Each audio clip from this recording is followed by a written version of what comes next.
Perfect. So as Carrie was quickly saying, I was just looking at the preferences here in Reaper, and we were just talking a little bit about sample rate. And essentially, sample rate, you can think of it, if you have any video prior knowledge, as frame rate, but it's the number of times per second that when you're capturing sound, you take a picture or a picture of the sound. And by having this little tick here, which is what I would recommend as a default, it means that whatever the sample rate of your computer is set at, if you open a Reaper project, because you can have different sample rates, whatever the sample rate of the Reaper project, it's going to force the computer to work to that sample rate. And if you don't have that ticked, you might, for example, play back at different pitches, or you'll have weird clicks and pops. So yeah, as a general rule of thumb, it's probably best to have that ticked. And equally, you have 1024 in your request block size, and mine has defaulted to 512. Should I change it? Yes. So I would say the best view, is to put it to 1024, because this is essentially, it's often called buffer. And what it is the amount of time, there's like a delay between the computer reading the audio, like that the playhead that goes across it, and you actually hearing it. So that number is the number of samples that the computer has to think when you're doing processing to it. So if you've got a really big session and lots is happening, the bigger the buffer size, you're not going to have the computer dying and popping, etc. But for example, if you're recording your own voice, or you're recording music or anything, and you want to hear it in real time, and you don't want to hear a delay with your own voice or the guitar you're playing, or etc., then you want to have it as low as possible. But as low as possible is only feasible based on the computer you have, or the hardware, essentially. Okay. And they only go in multiples. So they go 1024, 512, 256, 124, whatever half of 124 is. So today, essentially, they work on like the 8-bit system. It seems a bit complicated, but yeah, for now, for podcasting, I think the best is to keep it to 1024, because we're not really recording stuff in real time or anything. Okay, well, I've put it to 1024. I hit apply. The box is still up and not going away. Cool. Just hit OK. If you've hit apply should be grayed out like my one. Got it. And then it should be okay. So that should be all good. Sam, does audio device maybe matters? Maybe let me quickly explain this. It's just about external and internal audio devices. It's also I might as well cover this whole preferences, because this is it. If you have any problems with your Reaper, this is probably the first page you want to go to, which is preferences, audio, and then device. The kind of the usual ones that go astray. So you've also got this little audio device here, and essentially that is saying what is playing back your audio. So if you're just working on a laptop as normal, or any desktop, anything like that, without external stuff that you own, like an interface or anything, your default system device is probably the best one. But for example, you can force it to be built-in output. For some reason, you might have a strange system default that your output of your laptop is maybe forced to some other random output. And if you want to make sure it's coming out of your speakers or headphone port, you can force it to be your, like for me, for example, it's called built-in output. And then equally, you can see there's these other ones here. So these are these ones all get a little bit more complicated because they're internal digital routing that I use for weird stuff. But for example, you could have bought maybe like an interface if you wanted to have a dedicated like Focusrite or Complete, one of them home audio interfaces for recording. Yeah. And they're just like a little box that sits on your table. So if you have one of them, you would find the driver here. So it'd be called something like Focusrite 2i2 or whatever the name or brand is. So if you're not hearing anything when you hit playback, that's the important one to check, is the audio device. But perfect. I think that kind of covers all. Audio MIDI, I wouldn't mess around with too much just yet. It's probably going to be okay. And it gets a bit complicated to try and get the ins and outs. We should make another workshop about MIDI for another 8 weeks, I guess. To be honest. Yeah, I know. It's picking and choosing all the stuff that's the most relevant and doesn't just end up going into rabbit holes. But yeah, so I guess we can get started into talking a little bit about narrative and like looking at the material we have here. Did you happen to have a little think about the sort of, if you we talked last time about making a podcast in parallel to us making one here, kind of in your own time. Did you have any ideas about concepts or what you would like to maybe do one on? Yes, but when I got that news, it obviously focused on that news. So I don't, because the project hasn't started and I don't have a contact, I don't think that I can make it with, I suppose perhaps my own lived experience of well-being in the natural world, which, you know, could incorporate field recordings I make all the time anyway. So probably that. Amazing. No, that sounds great. I think it's nice to make it relevant. Now you have even more of a reason to like focus in on it. So we prepared something, you know, regarding your field of interest as well. So, and our today's session gonna incorporate some details about the field recording and adding atmosphere to the podcast as well, using the soundscapes and ambience and other tools, musical tools. So last time where we left off, we were editing Victor's stuff and we were making these little chunks, as you can kind of see here. I zoom out. What I'll quickly do actually before I start, I'm just going to paste the shortcut keys that I'm using here, which is like zoom, cut, and everything, just so while we're working, you have them if you want to have a little. 1 second. And I also. Kerry, I don't know if you get the link in the chat. There is an audio stream link like last time for you to hear what's happening in the Reaper. So I'm just going to duplicate that link.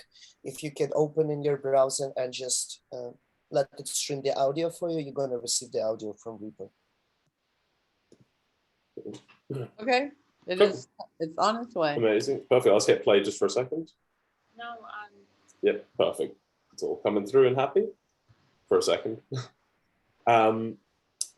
So what I did behind the scenes in the last week was essentially what we did with Victor. I went through and we had the other interview, Victoria, and I did the similar sort of thing, just because if I was sitting cutting through 5 hours worth of audio over the sessions, I think it would numb everyone's brain completely. So it was exactly the same kind of process of taking her intro, etc. And creating these little blocks. So I have the audio that I've dragged in here, which is these kind of short and condensed bits, but then we'll still need to arrange them, etc. in the broader scheme. So a quick bit of background in terms of Victoria. So Victoria is a double refugee originally from Donetsk, that then moved to Ukraine in 2014, like the rest of Ukraine, Lviv, Odessa, Kiev. And then now, from 24th of February, she had to become a refugee again, and she went to Malaga, Spain. And so we had a video call with her from Spain, just talking a bit about her journey and also kind of about, I guess, the condition of what it's like to be a refugee or in this constant state of movement for the last 9 years. Okay, sorry, I can't.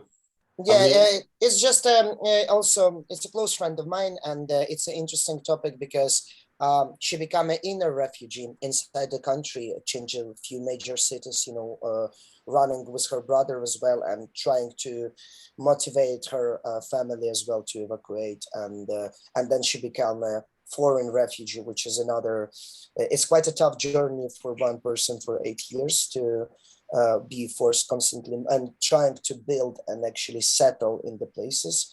And she have a lot of interesting kind of details about the exception, about the reasons, and some kind of barriers, moral barriers as well, that you meet as a refugee or as a person that stand in front of the of such choice as to stay in danger but in a place where you feel like you belong to, or move away but leave everything behind, everything that is so familiar. And we have her as a contrast to our overall story of a podcast, to show the indifferences and the unfortunate varieties of how this war impacted on the different people. Yeah. And so what I'm thinking, or what I think would be good to use her story as, is the kind of spine of the narrative, not in terms of featuring her lots throughout it, but because her journey is kind of that of many refugees from Ukraine, using her experience to kind of tie these other people, like, for example, Victor, who's helping refugees as a tour guide, and some of the other people we have who are working as volunteers and assisting both the war effort, but also quite intensely the refugee effort. So using her as a kind of like main character that doesn't actually appear too much, but just introduces each of these people is kind of what, when I was going through and editing this, what I was trying to look for. So the plan today is to just take these little bits we have here of Victor and Victoria and arrange them. I've kind of got a little map in my head just from hearing them a bunch. Arrange them into an actual structure so it's something that we would hear and have that as a beginning of the podcast or a section of the podcast we can listen to. Because I also think when you make creative work, the hardest thing is to actually start shaping the structure at the very, very beginning. So if we can start doing that early on, we have something to inform all the next decisions that we do. So what I'll quickly do is I'll just hit solo here and we'll just listen to Victoria's stuff. It'll be about a minute. We'll just listen to these first three because we're going to look at integrating these first three chunks that you can see. So 1, 2, and 3 with some of Victor's chunks, which I've marked up at the top as well. So I'll quickly just go to the beginning and so.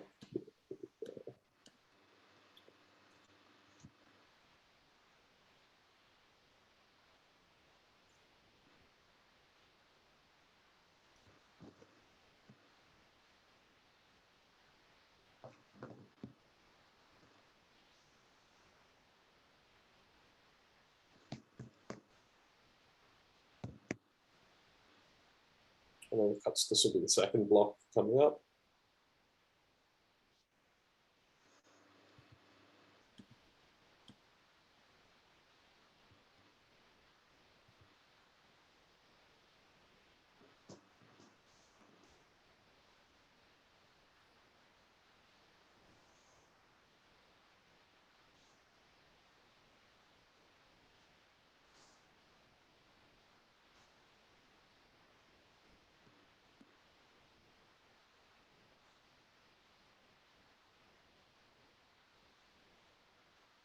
And then this is the third block just coming up here.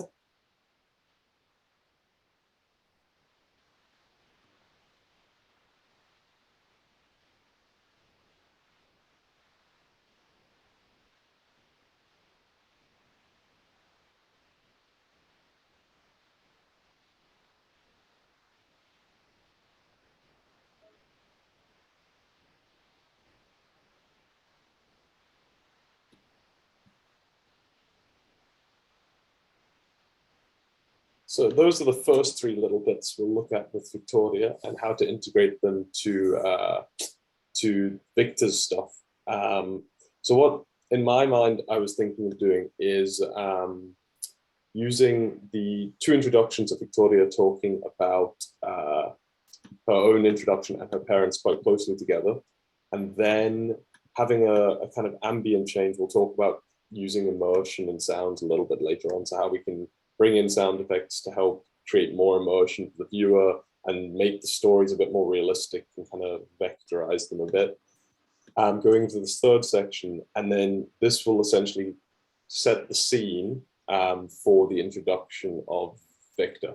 So I'll quickly just organize our tracks a little bit better. So maybe something I should quickly mention as well is the ability to folder tracks, because I'm a complete organization crazy when it comes to working with podcasts, especially because there's so many different random sounds you can have. So as you can see here, you've got these little folder tracks that when you hover over become pluses with any track. All of them have them here. So with Victor, there's already a folder track. If I click the X, it'll become, you can see they're no longer folders. If I click the plus, all of these ones below become folders. And then if you want to collapse those folders to make it a little bit tidier for you, you've got these little arrow at the top. So it's like a medium view, a closed view, and a bigger view. And we'll also talk a little bit later once we get to adding effects and music and stuff about having folders within folders. So having, for example, we'll have Victor, we'll have his own little folder track, and then all of our different interviewees will go to our kind of vocal track. which will be a folder, and we'll have a music track, and we'll have a sound effects track, and it's just a really good way of keeping stuff in order. And equally often, it's kind of good professional practice on like a broader scale. If you're working for anything professionally, they often want you to be able to archive what are called stems. So, for example, you would export all of the vocals into one track, all of the music into one track, and all of the sound effects into one track. And then you deliver those files as a delivery file. And that's kind of, so for example, it's maybe not as relevant right now, but people, like if you had an international podcast, some music licensing doesn't carry across. So if you have the stems, they can change out the music based on regions, stuff like that. So it's just a really good way to start working, because it's both super organized, but also it gives you the option later down the line to save yourself a lot of headaches and a lot of work. So let's just start with putting these two little bits, these two blocks almost touching together in a kind of natural way. So I'm just going to use the same key commands as before with S, here and here. And then let's have a little playthrough from here to here. And then kind of right about where that is. Oh, actually, what I'm going to do is quickly delete that. Okay. Let's try this.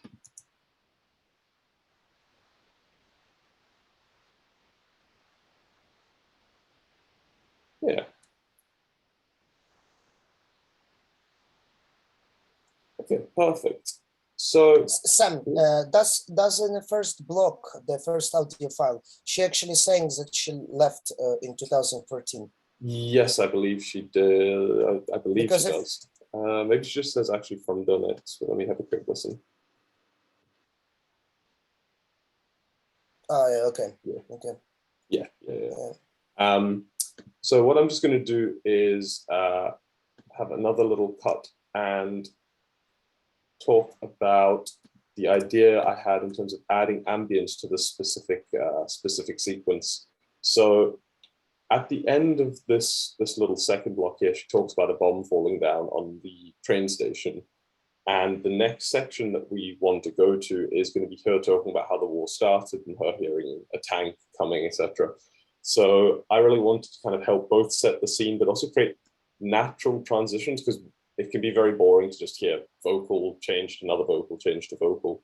So in this little gap, I quite like the idea of having kind of a bomb falling, or the sounds of kind of war in general. So I had a little look online, and there's an amazing site. BBC have an open source archive website.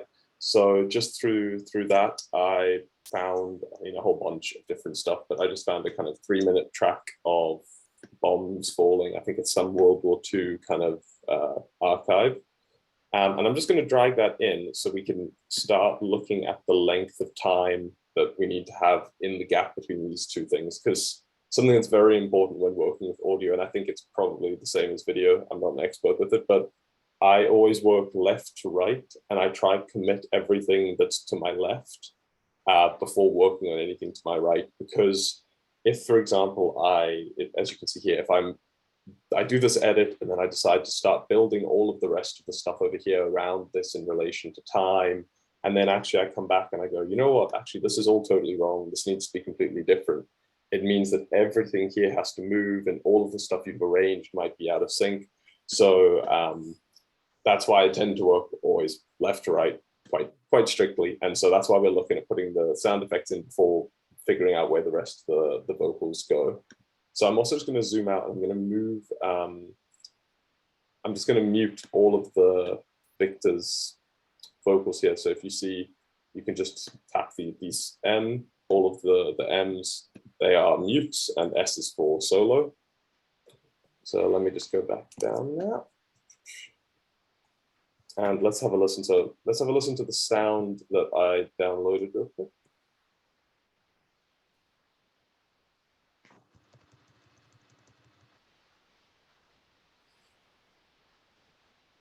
And I'm just going to keep going through it and just see what different options there are, what fits the mood best.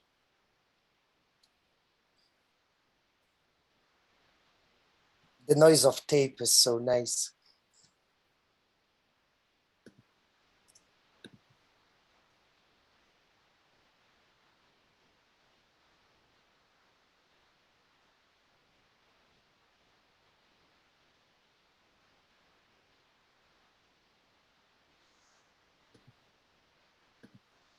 Okay, so there's a couple that I quite like there. So while we're going through, I was just kind of cutting little sections as markers for myself that I quite liked, and it might end up that we layer quite a few different ones to kind of give the full immersion effect that we're wanting. But I'm also very very aware that I don't want to make it too cheesy or anything, because I personally have a big aversion to that, and especially because it's a sensitive topic. So I wanted to be kind of effective, but not over the top dramatic or anything like that, which it might be a tricky line to find. But let's have a listen to how this sounds quickly.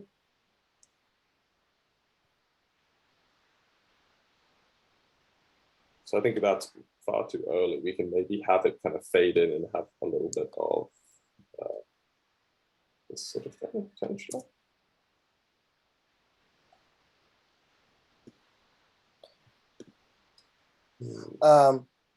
If I might suggest a creative decision, I would maybe even take a sample that have a little bit more of a subtle small bomb falling and just fade it already on the moment when she starts slowly talking. So while she's talking, the bombs are falling, you know, like kind of slowly starting. Yeah. And then we got this transition when this also what's the right term, hiss of tape recording, yeah. you know, yeah, it's slowly building up, you know, and then we got this transition with the main bomb material, yes. main bomb sample falling, you know, yeah. which is going to be our separation point. No, I think that's a really nice suggestion.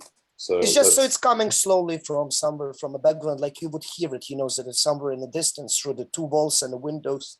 You're gonna hear the muffled sound of the bomb. Only if it's directly near you, you're gonna hear it clear. But then also, you probably have windows left if it's close to you. So absolutely. So what I'm gonna do is I've got this little clip bit here, and I'm gonna change the shape of the fade, because we want it to be kind of mainly quiet most of the time, and only when it gets closer to the end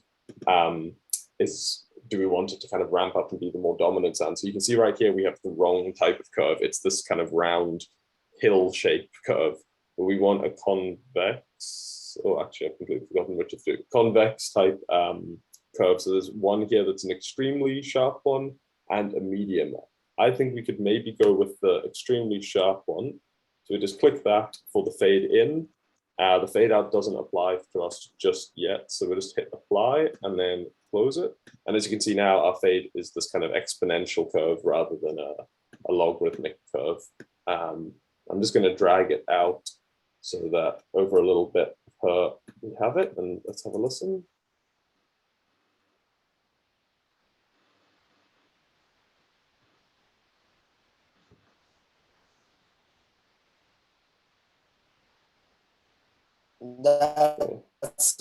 that's here the bumps are and closer. You know? Yeah, I think that's a nice little transition there. So now what we'll do is drag the next bit of this block that we have just over and try and match the timing. So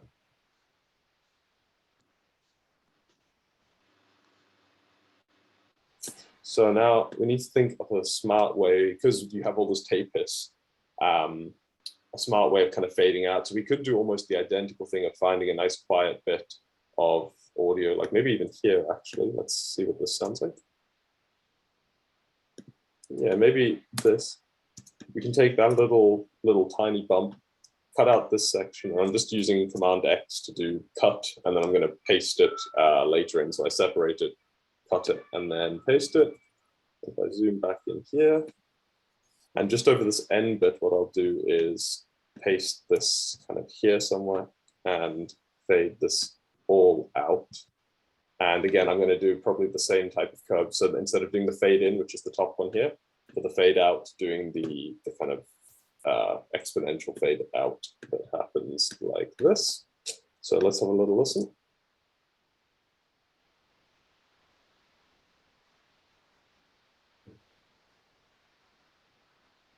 Yeah, and just shape this fade a little bit more. I'm just going to pull it down. I think it's actually maxed out to what it will let me do. Let's see if we can make it, just see what other options we have. I'm going to make it the slightly sharper one, I think. So it drops down a little bit steeper. And yeah, as you can actually see the difference when I hit apply. the little red line that's here jumps down. So I'll put it back to the more exponential one.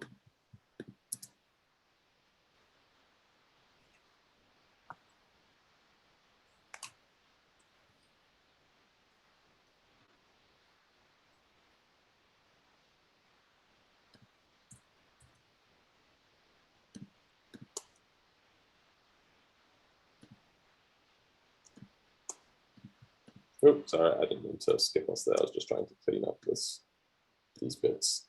Back to the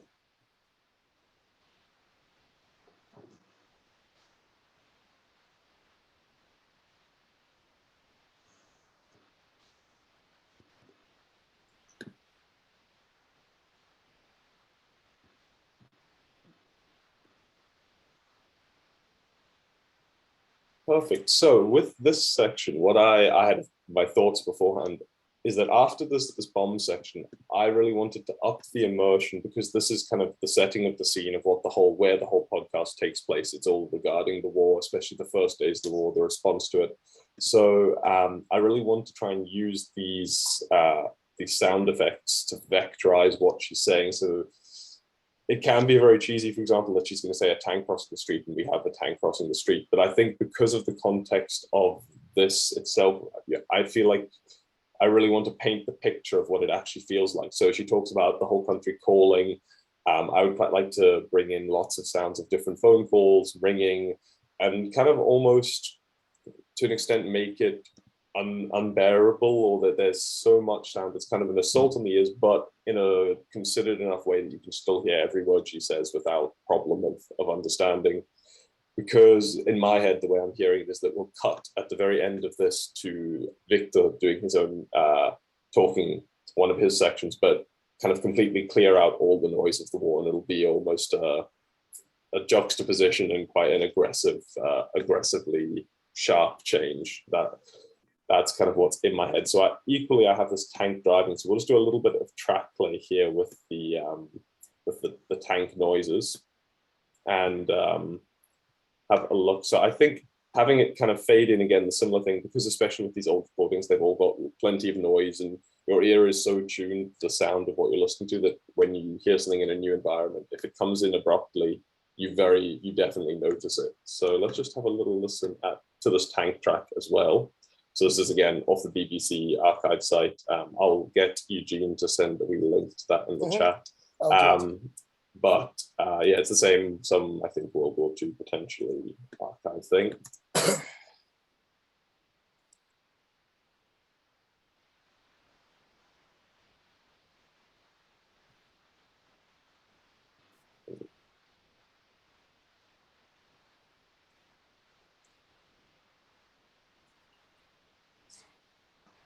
So I'm kind of looking for a bit that has the weird metal clanking that you don't associate with a car.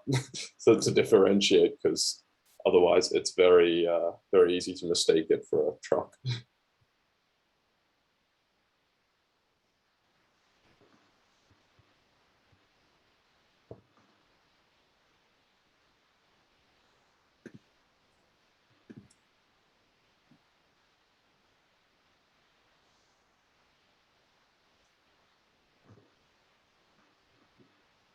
See what's here? There is a wee bit. I need to maybe have a hunt for it. There. This is, I think, a bit that I kind of liked.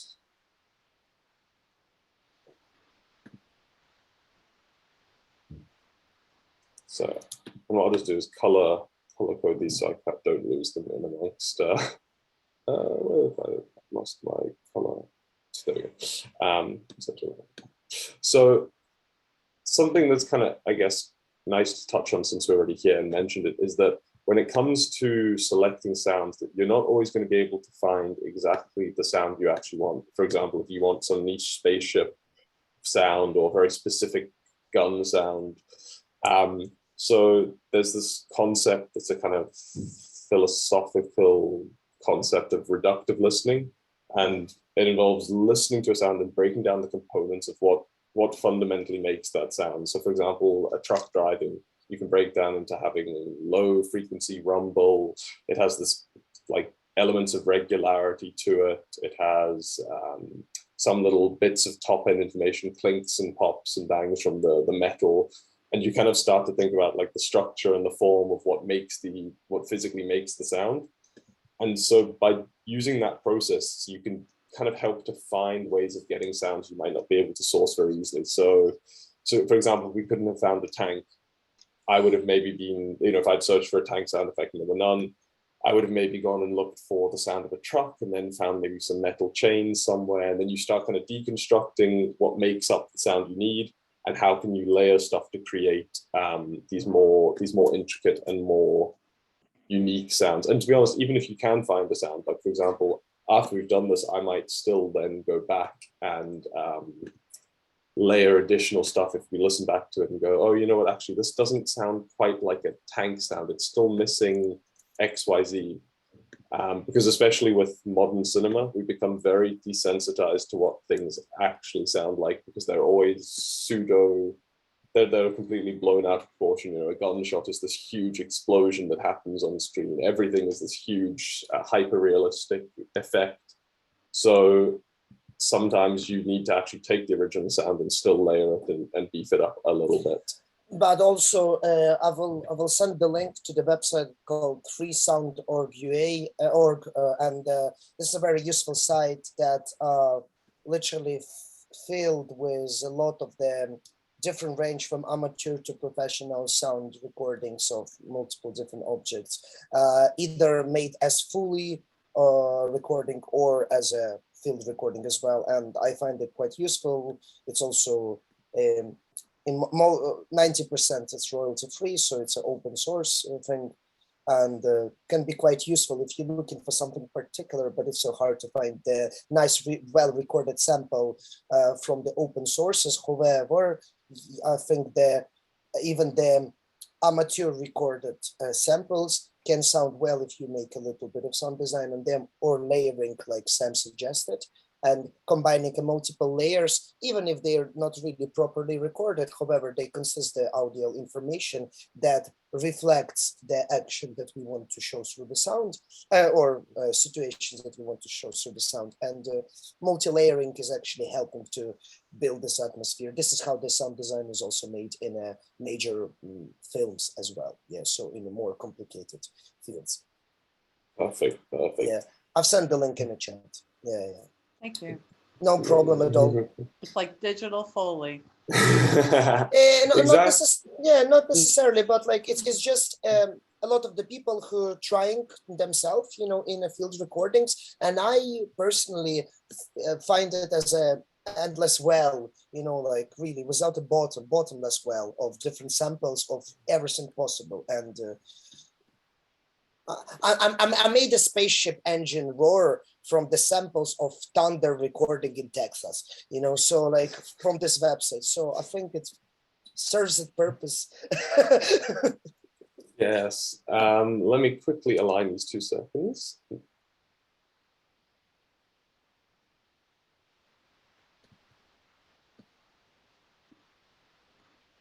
So I'm just going to have the tank kind of fade up.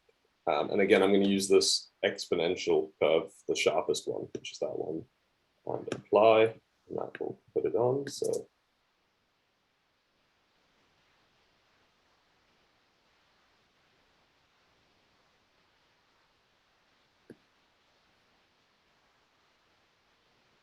So that's pretty much the right sync. It's a little bit loud, so as you can see down here, let me just move our heads so I can see what I'm actually doing. You've got tank driving, so I'm going to pull this down a little bit on the fader. So this is the mixer view. I'll go into a bit more detail later on. We'll talk about some other features of it. But this is where you blend all the sound. So it has the volumes. This is where you can manage your effects from. This is where you can manage your mutes, solos, or basically anything that comes to processing audio. This is your go-to place in the software. So I'm just using it right now for the most basic feature, which is volume. So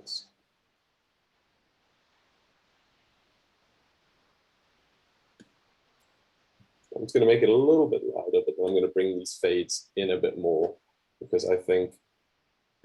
Sam. Yes. When you're doing that, so in like in Final Cut Pro, you put these little yellow dots on, which are your points to shift. And are you doing that with the boxes that showed the curvatures before? So with Reaper, not all audio softwares do it. With Reaper, it automatically inserts a fade anytime you do a cut. So you actually can't have an audio file that doesn't have one start or end. It's just very, very small. So for example, if I go here and I split this, I'm just going to zoom in really close, you'll see there's these tiny, like 2 sample long fades. Okay. And so you just need to, they're already there, you just have to click the fades. But by hovering over, you just extend what's already there, but you don't need to tell the software to make it anything. So this is pretty much where it is. Again, we're not mixing it. So there's kind of, I guess, 2 processes to the podcast, which is the production stage, the arrangement, the interviews, selecting the narrative, all the stuff we're kind of doing now. And then once that's all finished, there's the mixing stage, which is making sure everything is a good volume, everything's balanced, everything is comfortable to listen to at professional levels, etc. So the way I work, because I'm a mixing engineer by trade and by job, I kind of half mix while I go. So I make sure that everything's at a nice level that when I play it back, it sounds right, but I do a final mix at the end. So I'm kind of happy with how this is volume level, but that doesn't mean that it's committed and it's going to stay there. It'll mean that it's just easy to listen to, and I'm not going to send something to listen to later that is so unbearably loud it breaks speakers. So moving in from this bit, I think there was sound of her talking about some phone calls. So I would quite like to get them. So I will download a few of them from the site in a minute, but I would also like to continue the sound of the kind of war ambience while she's speaking in this first bit, so that you're not losing the momentum that we achieved in this first bit here with the sound of war, essentially. So I'm copying this first bit and pasting it here to then drag it out so that we can pick another little section from it. And I want a really quiet section, maybe right at the end of the file, or here in this little section, actually. It's like very infrequent little bombs, just to have kind of almost ambience. So when you're thinking about sound effects to track layering in a podcast, you kind of have two types. You have sound effects like SFX, which are things that kind of happen on transients. So for example, this bomb is kind of more of a sound effect to me because it happens when she says bomb and then you hear the bomb. Whereas ambience is more like 2 people are talking they're talking about how they're sitting at a pretty pond with ducks and stuff around, and you have the under ambience of a field recording of just people sitting at a pond, and you have the slight breeze, you have some birds, you have very subtle sounds, but it just helps create that feeling of immersion and realism that sometimes a pure voice recording lacks. So we're using this a little bit more as an ambience. And so because of that, what I'm going to do is I'm going to make a new track here. So I'm just using, I think it's Command T. Yeah, so I can use Command T, or you can right click and go new track. And I'm just going to call this War Ambience. So I will also color this a little bit differently. Let's just see. I'll set it to a random color for now. And then once we've track laid it a little bit, we'll organize them and do the foldering we talked about. And then I'm just going to paste the ambience here underneath it a little bit. And I'm going to drag it out, actually, more and more. And I'll just put these kind of slow fades on it as well. So just this whole section, so that when this bit is fading out, another bit's fading in. And because it's ambience, I'm also going to turn the volume down quite a bit. But another tip, and this is probably a bit too nerdy, but it's just because I'm a mixing engineer, I don't like to pull the fader all the way down to the bottom, because the way these work, they're logarithmic, so they work best. You see there's a line here, it's called unity, it's like 0 dB. So here you have the most control. If you move it a centimeter up or down, it's only a few dB. Whereas down here, it's you move it a little bit and you move 20, 30 dB. So because I want this overall clip to just be softer in general, I'm going to double click on it like we would with the fade, but then I'm going to just pull this volume knob here on the actual clip and just pull it down maybe, let's say 10 dB, because it's ambience, it needs to be pretty quiet. and I just click apply. And so now that means that this audio file will be 10 dB softer, but the fader can stay at the same position. And maybe I made it too quiet actually, so we'll have a little listen. But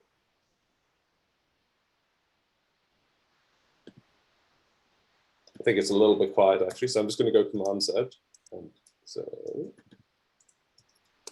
And I'm going to put it to maybe it's only 5 dB, and I'll make this all the way there. So let's see what this is like. There, that's kind of.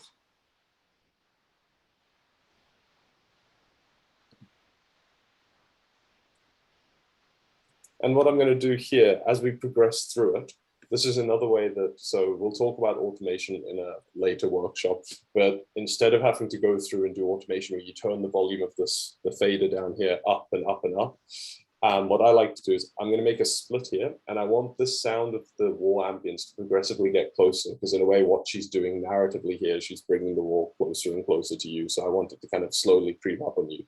So I've cut this clip here, that's the ambience clip, and I'm going to select it again, and then I'm going to bring it up now from -4 to say -1.6, something like that. So 3 dB, and 3 dB in apparent volume level, which is what you actually perceive the sound to be, is double the volume. Like if you increase the thing by 3, it sounds as though it's twice as loud. But then what I'm going to do here is I need to remember the crossfade function to make it a little bit bigger. That's there. For some reason, I don't want to overlap. I just need to zoom in a quick look. Yes, so I need to make these. There we go. So now, as you can see, by dragging this, I can make a crossfade. And essentially what this is doing is fading from the one clip to the other clip. So I can actually kind of use this as a volume fade to ramp up the volume, because the clips are identical. It's just that the one is louder and the other one is softer. So by fading into the one that's louder, you're creating like a nice slow ramp of the volume increasing, kind of like if you grabbed this fader and slowly moved it up. So I'm going to do it quite long like this. And let's have a little listen to see how this sounds.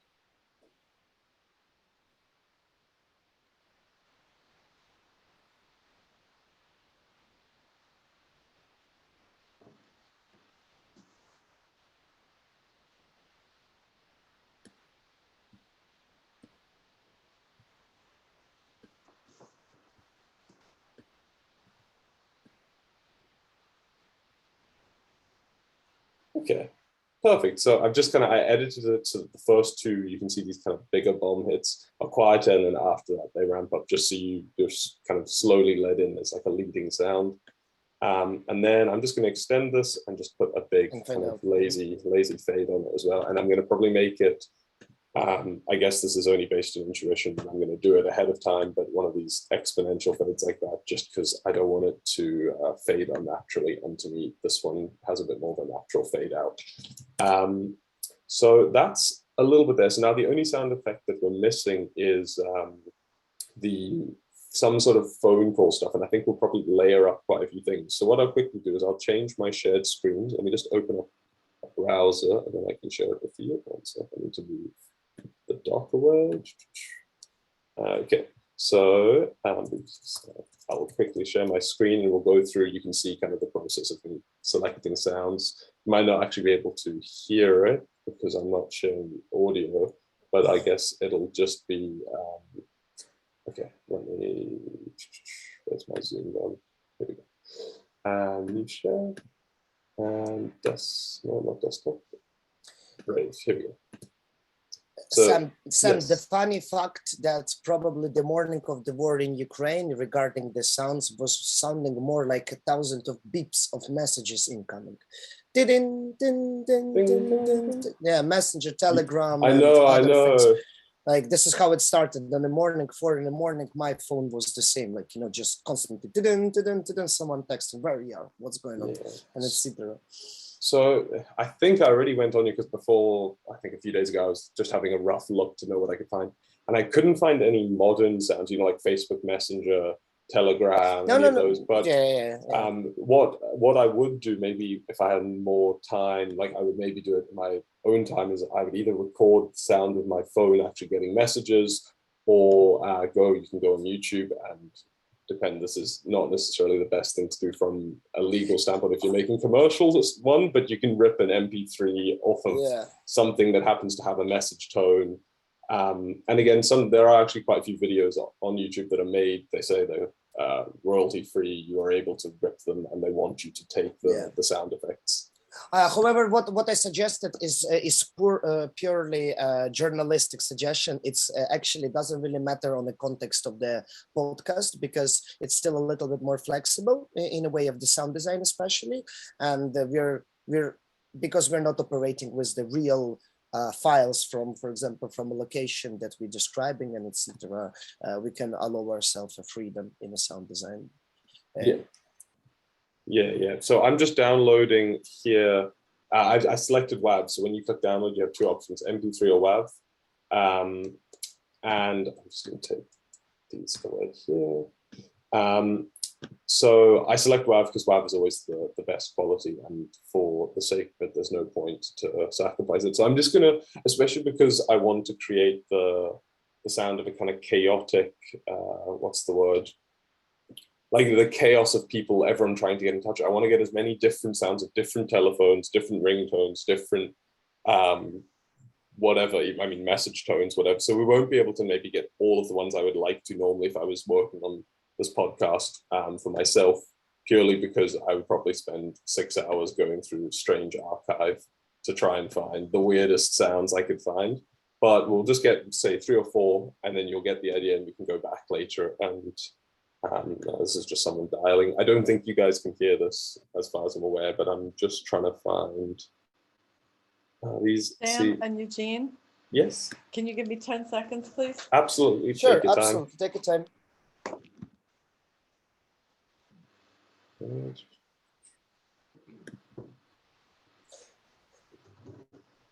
This is just like old school telephone. The one downside about this, the site, they're all kind of old school. Yeah, I know. This is why I mentioned that. Like, probably if you base it on BBC Sound Library, then it's going to be like old, like wheel kind of wheel number phones, and this is not how they were in 2022 sound like. I know. So I would, I think I would definitely go back. I would like to I'll spend some time in my own time finding it. But also, actually, I found it quite useful for looking for samples, actually looking for them on YouTube, because the video recordings, we can extract audio from them of literally everything, like from absolutely any type of situation. It's very, very easy. And like, as I know, there is flexible copyright regarding sounds as well there. Like if it's not music, but if it's actually like recording. If it sounds, there's a very gray legal category because it's transformative. You're usually not using the whole thing.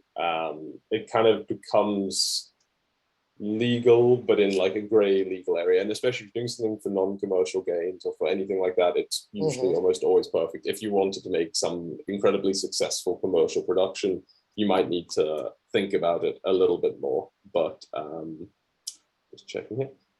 But for especially more like socially engaged stuff, I think it shouldn't be a problem. And so you can just use for that, it's YouTube to MP3 converters. There's hundreds of websites that do it. Just type in like YouTube to MP3, you paste a URL in, and it gives you the audio of whatever the video is. Obviously, you're not going to receive a VAW WAV file as well, like it's going to be maybe a little bit more compressed. However, if we make in our own soundscape, we already layering a lot of the sounds, so we can make them sounds more intense or more softer using the mastering and mixing skills afterwards as well. However, like sometimes even you can rely on a bad sounding sample because you can work on it and make it sound great just using the tools that provided in your DAW or in a software where you work with it. Yes. What do you mean by DAW? Oh yes, so Reaper is a DAW, it stands for Digital Audio Workstation. but it's essentially the name, the generic name for any audio-related software. So you have Pro Tools, you have Reaper, you have Logic, Cubase, Ableton, but it's just the generic term. Audio editor software. Yeah. I'm going to jack it back. So I've just downloaded one of them, and I just need to quickly find where it showed up. This one. So I'm just quickly now bringing them in. I'm going to change the screen I'm sharing back to there. Okay, and I'm just going to drag it into Reaper. Yeah, so it'll show up. No, one second. I'm just going to try and drag it in again. There we go. So I've got two different samples here. You can see these are two different telephone samples. And I'm just going to rename them here because otherwise we will absolutely lose them. And I'm going to call them phone one, all capitals, phone one, and then phone two. And to rename, you just double click this kind of black region. So we have these two. So this is one of them. They're a bit cheesy. I would do them better if I had more time, but it's quite piercing as well, so I'm just turning it down. And then we have this one.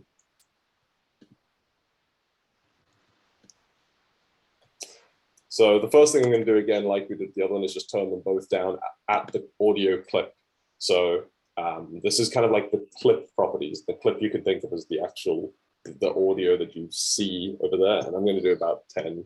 And you can see when I hit apply, they actually change the visuals of the waveform. And I'm going to do this one also about 10.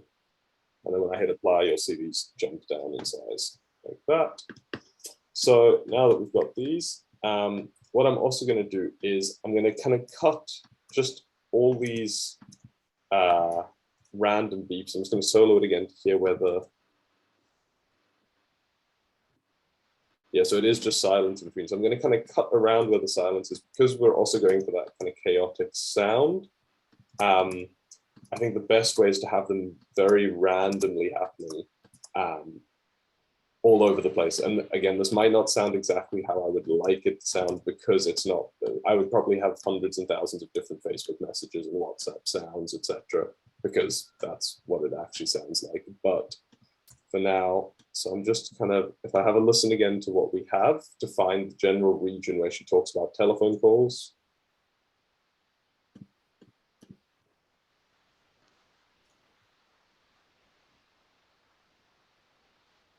Okay, so it's pretty much where they actually are.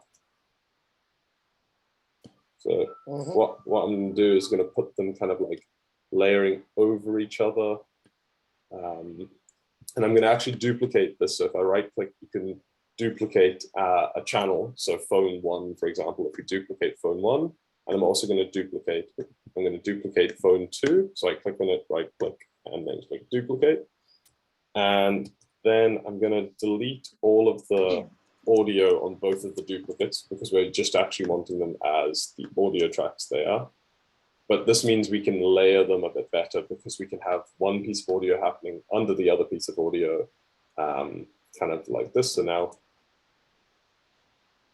So we can start building up more and more kind of chaotic ones. And because we will have them asynchronously timed, it'll give the effect of multiple phones as best as possible. And again, this can take as much or as little time. And then you can also stereo them as well to make the sound effect of the space as well. Yes, exactly. Oh, sorry, so panning. Do the panning. Yeah. So we will talk a little bit in a second about panning as well, so we can make them move between your ears. And also, yes? Sam, she's saying message, which to me implies texting. Yes. So the problem was on the BBC site, they don't have any messenger stuff because it's archived. So what I'm doing is I'm layering it up just with the sound effects here so we can mess around with some kind of like the concept of making everything dry up. But what I would do, and I'll probably do for next time, is go on YouTube and hunt through for an hour or two to find the nicest actual messenger sounds. But I don't. What's that? What does dry up mean? Dry up. Okay. So in this context, it kind of, this is, I guess, an audio engineering word. So wet is when you have effects on stuff. If you have lots of reverb and something, it's the wet signal with the dry signal. So to dry it up is kind of to make it all go back to its base point, I guess. And in this context, I'm using it to dry up from all the ambient sounds, or these layered additional atmosphere sounds, and just dry it straight back. Because after this, we're going to cut to Victor talking about, I'll check exactly. I have something in my head, but I can't remember what he says now on the entry. But I'll just put these here, and then I will change them around at a later time, just because, yeah, cheers. To me, I'm also imagining texts and digital sounds and pings. And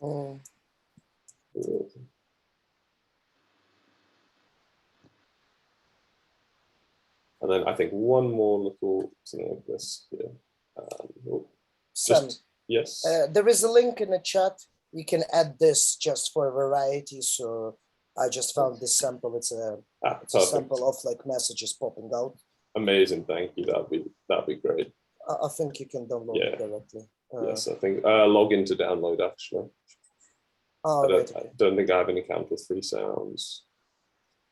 I'll maybe let me see. I'll do it in a second. I'll log in. I'll try to send you a link. Go for it. That's perfect. So what I'm just going to do now is just clean up these, and then I'm going to also put all of these into a folder to keep it neat and clean. So what I'll do to do a folder is I'm going to go Command T again and make a new track and drag this, drag it up, speed that, and I'm going to call this messages for now. And as you can see, everything now is below it that we want to be in it. And we can click this little plus button and they are suddenly all in there. So I'm just going to color it again because, color it to keep on top of things. Track color. So what we will do is these I consider sound effects, and I make sound effects yellow in general, just for me. There's no hard and fast rule, but I'm going to do, so how have I lost it? Track color, custom color, yellow. So what I'll do is I'll fold these away now, and equally to keep on top of our organization, because usually, especially when you're doing like creative sound designing stuff, can be fun. You have a tendency, or I have a tendency at least, to let the session become complete disarray and get kind of chaotic. So this ambience, what we'll do is I'm going to make 3 new tracks now. One, oh no, not there. Here, T, T, T. And we're going to call this vote. I'm just going to put them in all capitals because they're going to be our main stem buses. Stems are the kind of the fundamental parts of the sound if you break them apart. So we have vocals, or maybe we'll call it actually speech. Then we have sound effects, which is S effects. And okay, Sam, so you can check it in the chat. There should be a file available for download. Yes. Perfect, thank you. Should work.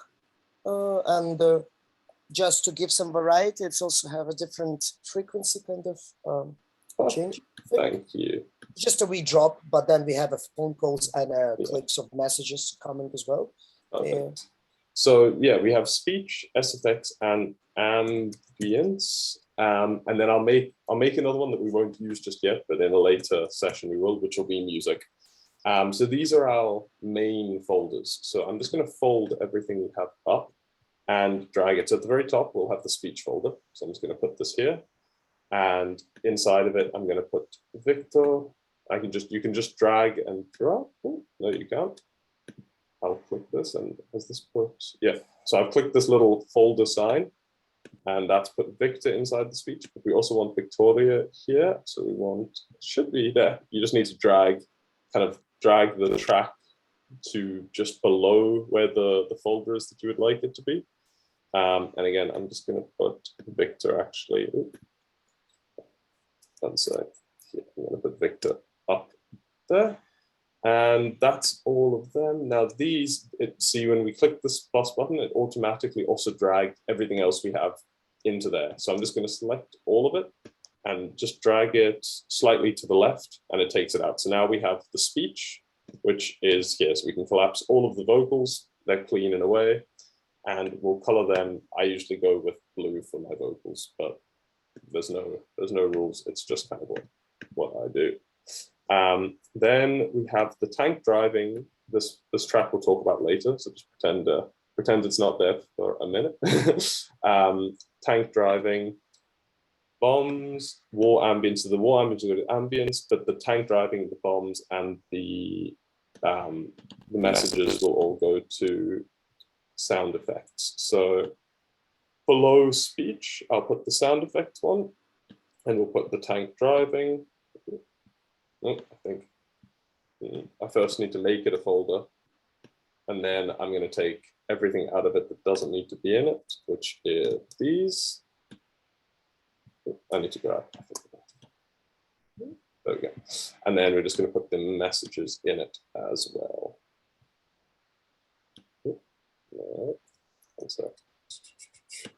Can be a bit finicky. This is one of the things I'm not the biggest fan of with Reaper is their folder system, because it's very easy to accidentally drop stuff into it, and it's a bit harder to get stuff into it. Get them in. There we go. So that's all of our stuff in the sound effects one, and I'll make this one yellow. Oh, no, not random color, sorry. Grab color custom, yellow. So we have sound effects, speech, and then ambience. Put this here. Oh, again, I'm still struggling with the. There we go, and put this, and then just drag the ones that aren't supposed to be there out. So here now we have ambience, which we'll make green, because I don't know, I have very specific, for some reason in my head, specific colors have to be things despite there being no reason. So now if we open them back up, we can have a little listen, and I'll quickly drag in, I think, that thing that Eugene sent us downloaded. Yep. So what I'll do now is inside of the sound effects folder, inside of the messages folder, I'm going to make a new track. So I'm just going to click here and go Command T and drag it in. Ooh, sorry, one sec. There. And then on this part here, we're just going to drag in. So I'm just from my downloads, it's straight on the computer. I'm just taking the file and going and dropping it here. And now let's have a listen to it. So we've got plenty of different, so let's go to the kind of more chaotic bits. And also just before I deafen us, I'm going to turn it down a little bit in volume.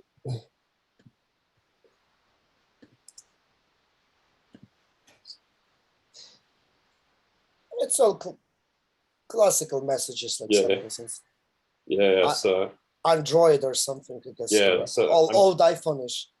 Yeah, so I'm just going to select a bunch of them, and I'm actually going to, what I'm going to do is duplicate this track 3 or 4 times, because we'll probably layer a whole bunch of different ones over it. And then I'm just going to go and just, oh, that's the same. And I'm just kind of going to go randomly here, just so that you're not watching me arrange for ages and ages, but I would normally probably be pretty obsessive over very niche things that make no real difference. But let's have a listen. Now we can maybe just take 1 or 2 more, just to have a little bit more diversity, since it's supposed to be a whole country we're having message. Let's just see what that is like in the context.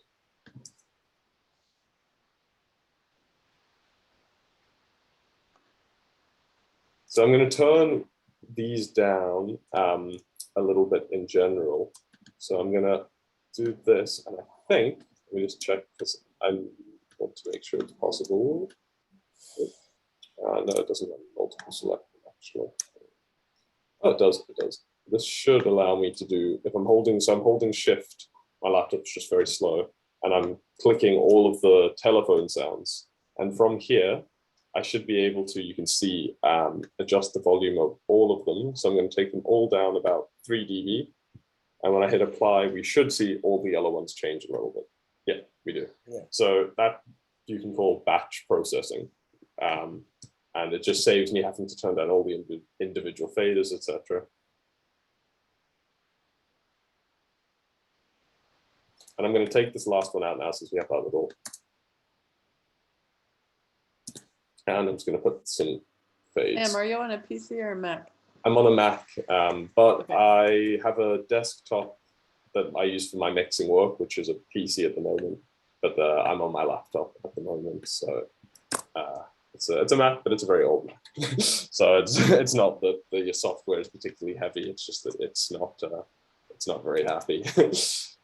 So we've got these sound effects. I'm just going to again clear up all of these sounds, and then we can close away the sound effects folder again, just to keep it nice and neat. And now we can look at introducing the stuff we did last week at Victor's stuff. So let me open it up. Now what I'm going to do is I'm going to unmute him, and we're going to actually tidy up, because we're not using my voice at all.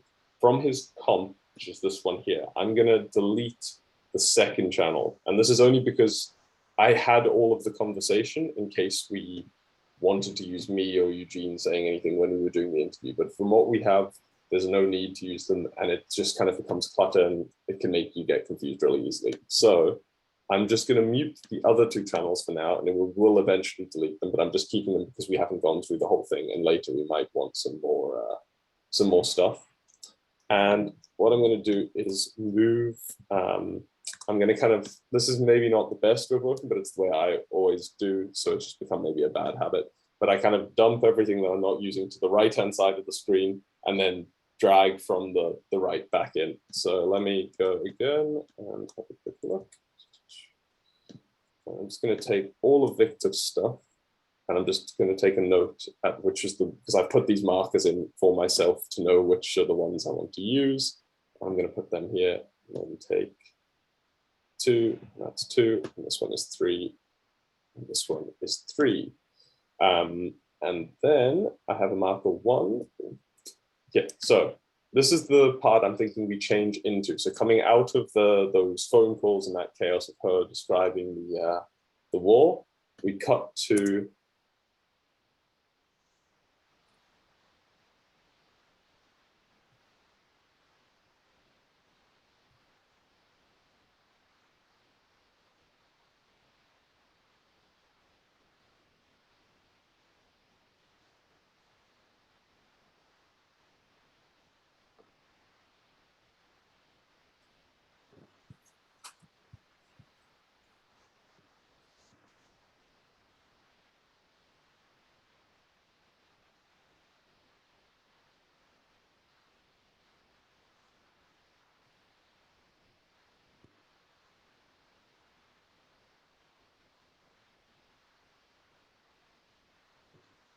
So what I was thinking in my head is to cut to this, which is a total juxtaposition and totally out of context. Obviously, might need a bit of editing to slot it in. And then cutting from that straight back to his actual intro. My name is Victor. Just because the way I see it, maybe I can't articulate very well, but I kind of like the idea of this anonymity, that what is happening and what Victoria is describing that we had before is actually happening to this huge group of people. And this kind of anonymity that you have from the first change, to me at least, kind of reinforces that idea. But it might be tricky to get to slot it in place without being completely confusing and chaotic. Let me have a quick see. So if I put this here, let's check the beginning, because he said something at the beginning that I think needed change. Maybe I cut too much off the beginning. So I think he says something about, I kind of wanted the word "the war" from my memory of it.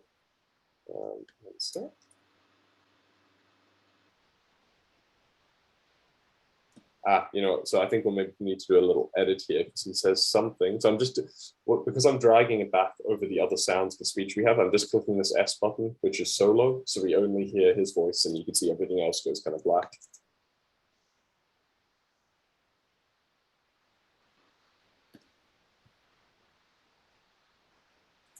Maybe, yeah.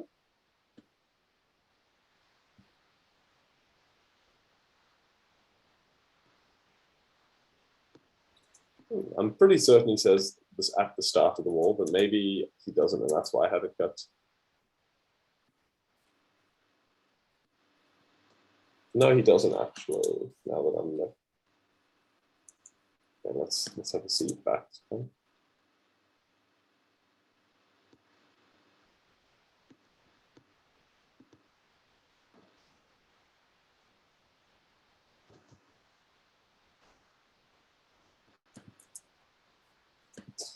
Maybe we could potentially start with this, what should I do? Let's see how it works contextually. I'm giving one of the, I guess, the hardest examples of trying to stitch these very different interviews together into one narrative. So a little bit more time.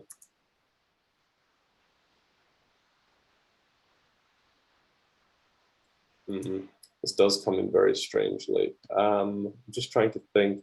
I think potentially what we need is more of this, the war ambience to tie them. Yeah, transitional ambience. This is kind of a nice crutch that you can lean on once you start introducing ambient sounds and effects to your to podcasts, or just in general audio only medium. You have a crutch to lean on when you want to make something natural in transition, because the way the human ear tends to work, if you hear the same sound continuing with two other things changing, you tend to have an idea that they're still in the same space or they're related in some way. So let's just, maybe we actually can have it fade all the way like this.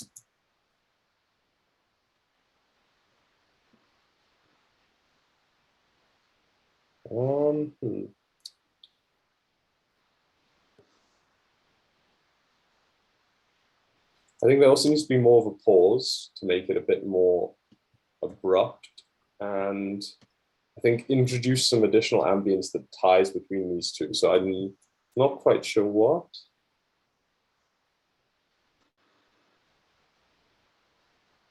Maybe he says, just see what he says before.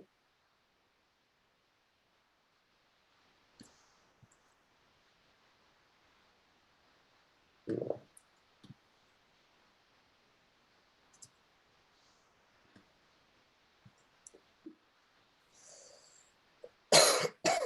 Okay, so I think it's just having a little bit more war-like ambience again. So what I'm actually going to do is reuse and see, this might not work, but it's kind of my first go-to. See what it would be like to take some of this tank driving ambience and just extend it. So I'm going to copy it, duplicate it. So by doing Command D, sorry, you can just duplicate an audio file to start where the last one ends. So I just duplicated it, and I'm just going to drag it out, just because I don't like to use the same bit of an audio file when you have a whole 3-minute file to choose from. And just kind of take, I guess, a random bit, since we're going to be using it more as ambience. And then I'm going to, because it's going to be used as ambience again, I'm going to insert a track here inside of the ambience, and I'm going to call it tank ambience, and drag that down here. And so this will kind of fade up over, fade between the little gap, and we'll see how it goes. We're also going to need to turn the volume down quite substantially, so I'm just going to double click it. I'm also going to make it these two so they match. What was the shortcut you just used to get that to pop up? Just double click. So you just double click on the audio file in the middle or anywhere, and it'll pop up. Double click or right click? Double click. Double click. Yeah, okay. If you right click, you get this just the general menu. Okay. Yeah.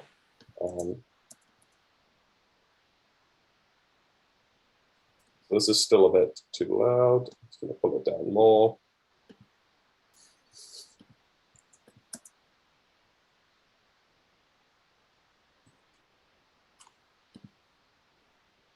So the layering of ambience is also starting to drown out her voice. So I'm going to turn it, the war ambience we have, the kind of plane bombs, down a little bit more as well. But I have another idea that we can try. This is kind of, I guess, the other thing with working with audio mediums. It's a lot of trial and error. It's something I'm going to teach a little bit later on. So we'll maybe look at it after we break. but we'll look at routing and some kind of effecty based stuff. But I'm just going to see what we can do with this tank ambience first. And then we can maybe take a break and come back and join the rest of him.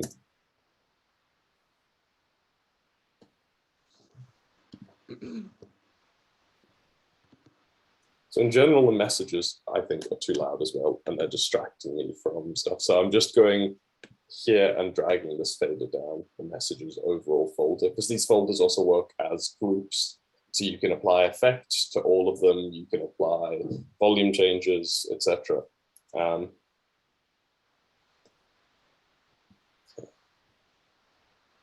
Okay, and then let me just turn this tank ambience down again.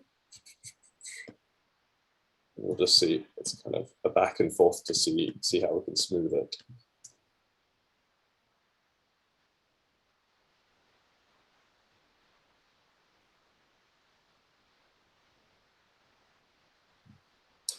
In fact, well, one more idea I have actually is to have the sound of a bomb that helps punctuate that there is a differentiation between the two sections in a way. So I'm just going to see what we have inside of this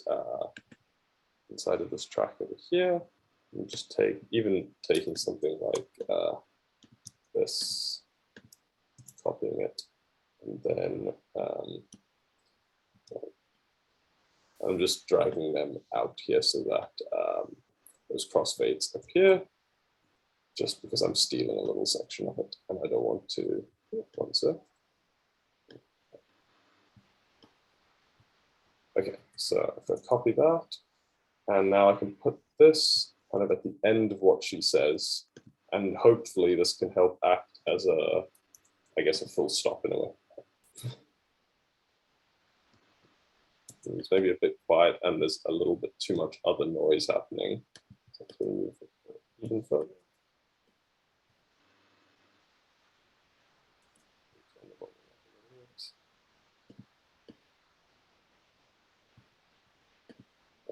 Accidentally changed the volume of the phone.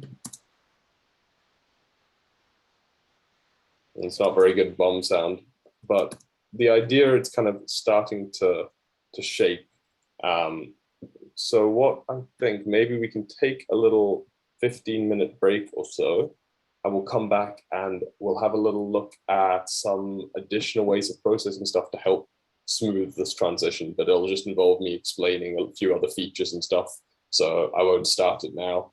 But if you maybe want to come back at, wait, I need to do maths, 35, like, wait, sorry, I need to do maths here because I'm 1 hour ahead. Yeah, so 15 minutes. Yeah, 15 minutes at 1:35. No, 2:35. Sorry, my laptop is 12:35. 12:35. You're a 7. Yeah, my laptop is stuck in British time, but I was adding time. Anyway, yeah, so 35 past, we can pop back, and yeah, if that sounds good. Sounds good. Amazing. See you then. Perfect. No See you in problem. 15 Thank minutes. you. No Ciao. problem. No problem.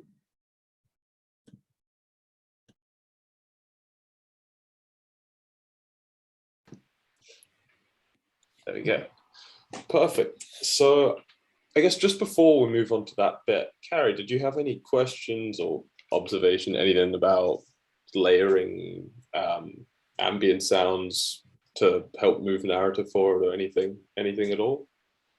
The only thing is, I think, what should I do? So they'll have the entry point, but I wouldn't lose what are my skills. So I just cut it and put it the other way around. What should I do? What are my skills? Okay, perfect. I also, actually in the break, I found an interesting little bit that might help us transition, but I think I was supposed to stick together, but I forgot. So there's this little section, not the whole of it, but just the beginning, where he says, now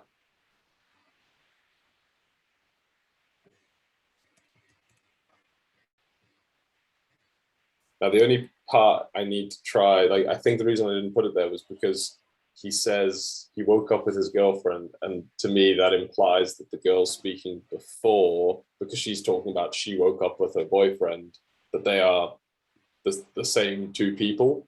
But we could potentially just take the I remember the feeling on the first day of war. on the first day of war and try put that and then take away what are my skills? What do you think? Or can we hear Victoria speak about waking up with her boyfriend, or however yes. it's mentioned? Yeah, let's have a little listen. So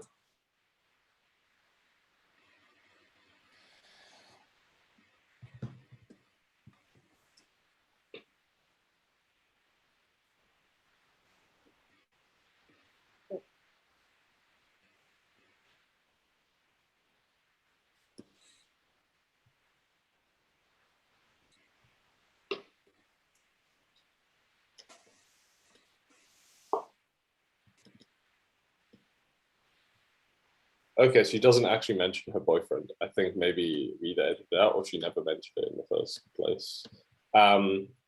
But I don't know what your guys' thoughts are, but we could potentially put, this is incredibly loud, 2 seconds, I was going to take our heads off. We could potentially put this bit of him talking about, I remember the first feeling of the first day of war, or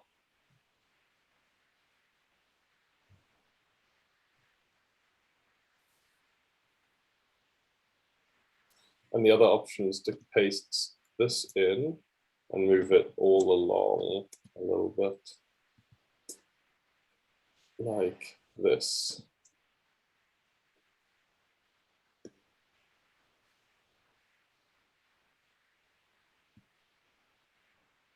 Well, we'd need to somehow cut it to be to make sense, but we could potentially have that tying into the same time frame, because at least then within the context of the narrative, we're having her talk about the first day of war and then cutting to him talking about the first day of war. But we just, the one downside with working with audio and mediums is you really are restricted in terms of how you can arrange what people have said.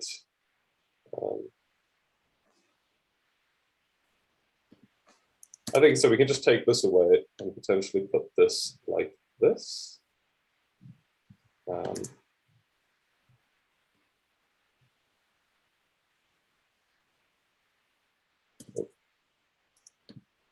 So maybe just from the first 2 weeks, and we put this like this. I just need to zoom in and do another little edit point. See how this works.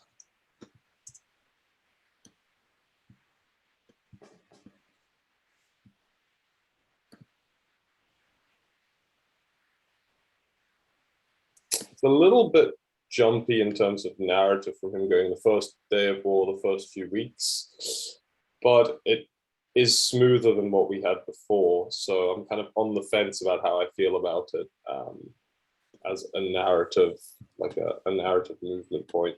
I'm also going to fade out over this bomb hit that we have. I'm going to fade out all of the sound effects to kind of die at the same point. So this is where it ends. I'm just dragging them all there.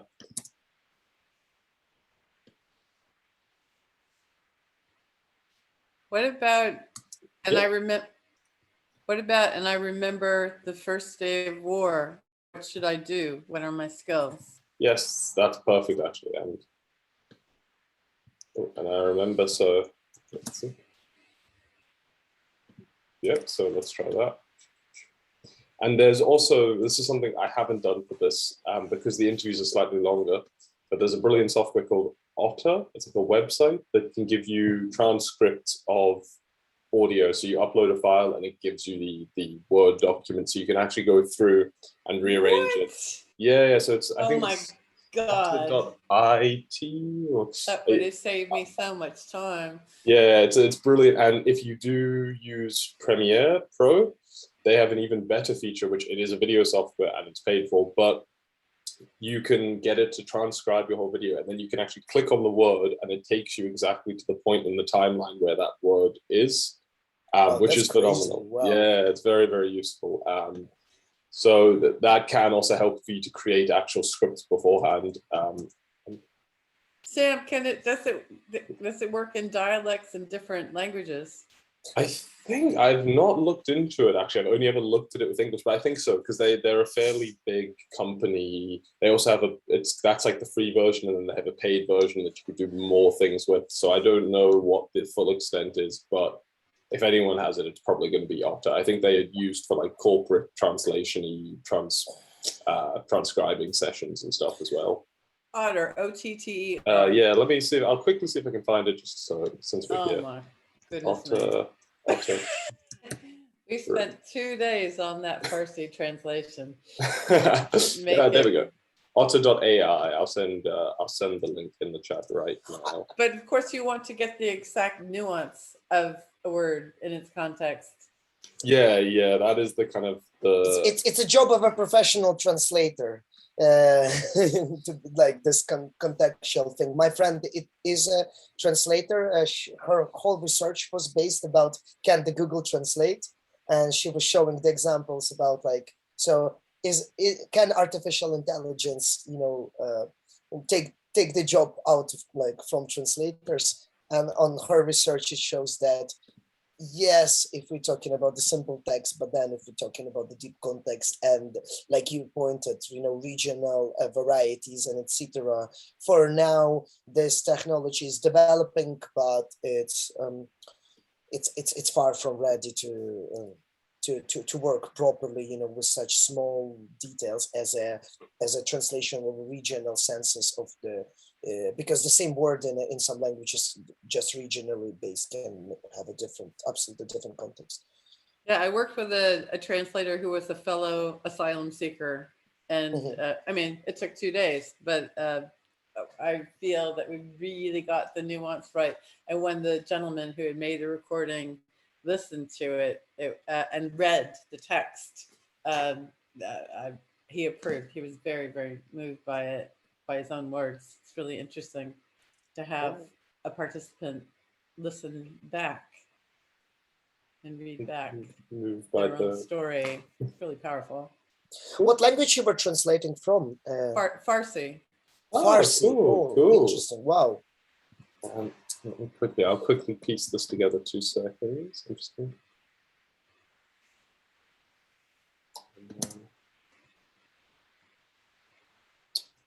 So what was your suggesting? And I've forgotten the arrangement, the order. I remember the first day of war. Yeah. What should I do? Oh, what are my skills? I remember the first day of war. Yep. So we have this here. I remember. Yes, I remember. On that, I'm going to take that. So try joining these. A little bit of Frankensteining first. I missed the day first. Yeah, I'm a little bit slower on Reaper because it's not my natural environment. Yeah, I can work with it totally fine, but I'm not as snappy as with. I remember the first day that's on here. I had a Zoom with a friend of mine who's from Ukraine, but is an artist based in Brooklyn. And I told her that I was taking this class. And I know she'd be interested to hear your finished podcast. So I'm hoping, I mean, I know it's going on the radio, but it will be accessible digitally for anybody to access, yes? Yes, yeah, absolutely. Yeah. Yes, there we go. And then this connects to there we go, perfect.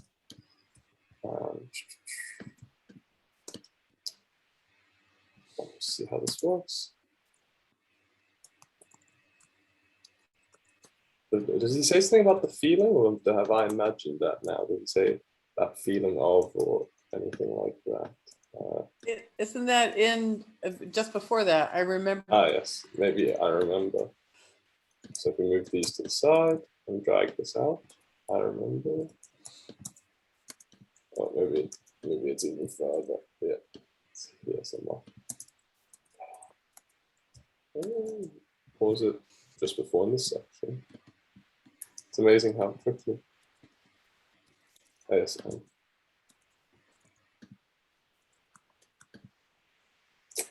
I remember, yeah, so it's got that. Now it's only how do we join? I join that. Post. This comes out as. Maybe we just go into straight. What should I do? I think if you can, if it works, what are my skills immediately after that is really powerful. Okay, let's try put it together. I really like the message. That's the thing to be careful of. If you have all the clips selected and you try just one fade, you will actually adjust all the fades of all of them, which can undo a lot of work if you've done very particular fades.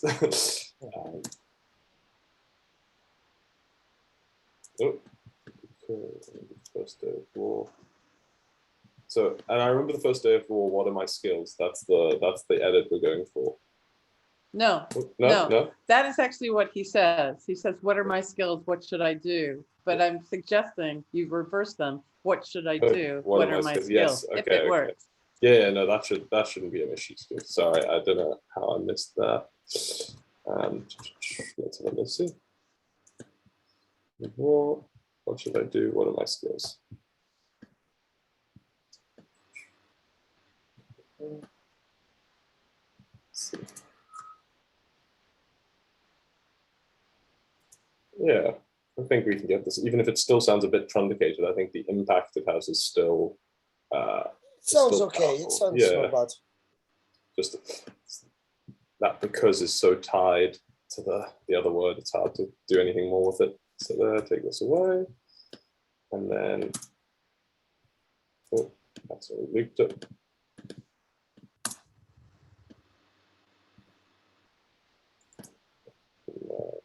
Yeah, drag that away.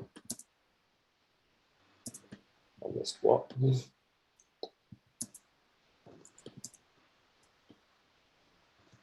Why is that? This sort of.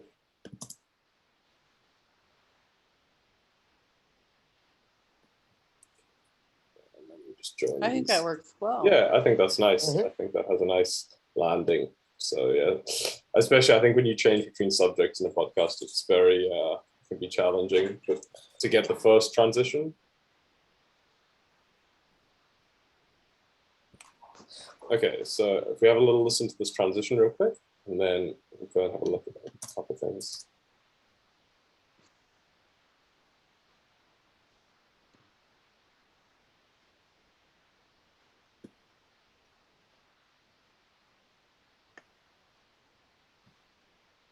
I've just cut out that second and just go to the first 2 weeks.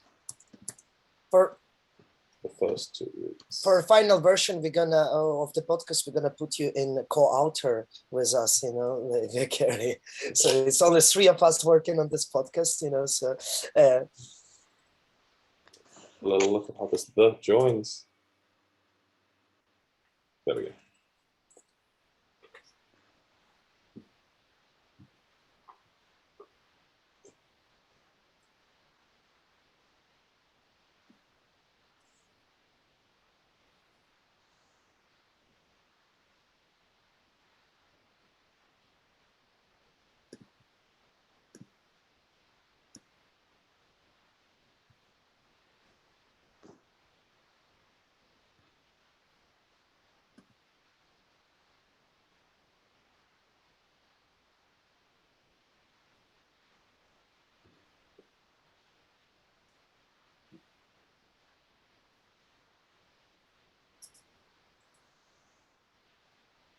So from here, I have a little pre-established idea to structure it together. So we can quickly piece them together, which is the second marker and then the third marker.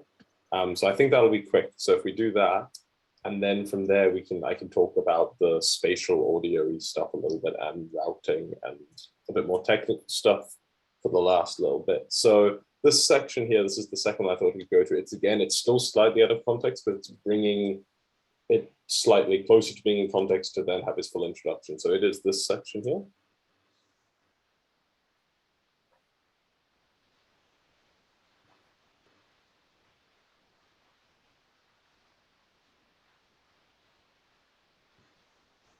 And then from that, cutting to him doing his introduction and explaining he's a tour guide, because it's kind of coming out of him saying that he's a tour guide, like, well, that what he does best is tour, what does he call it?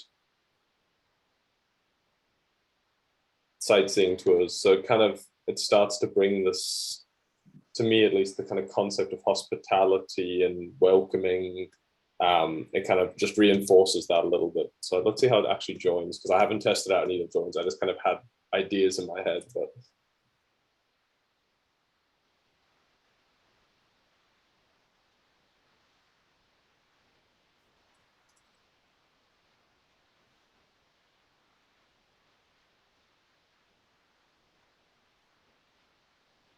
there we go. So now if we zoom in, I think the next bit is his introduction, just to join onto that, but to give the first little sector. In my head, that's the first block of Victor.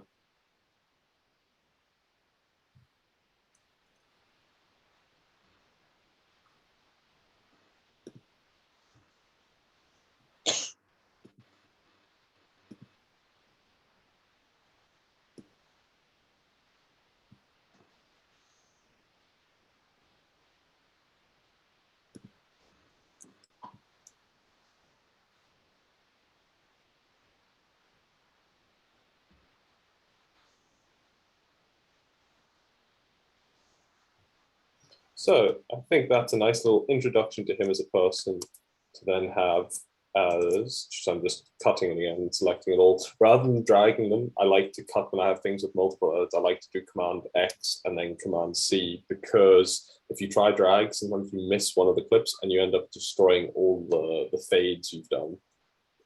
So I like to foolproof it, because I've done too many projects we've spent a lot amount of time editing something and then come back an hour later and it's all jumbled.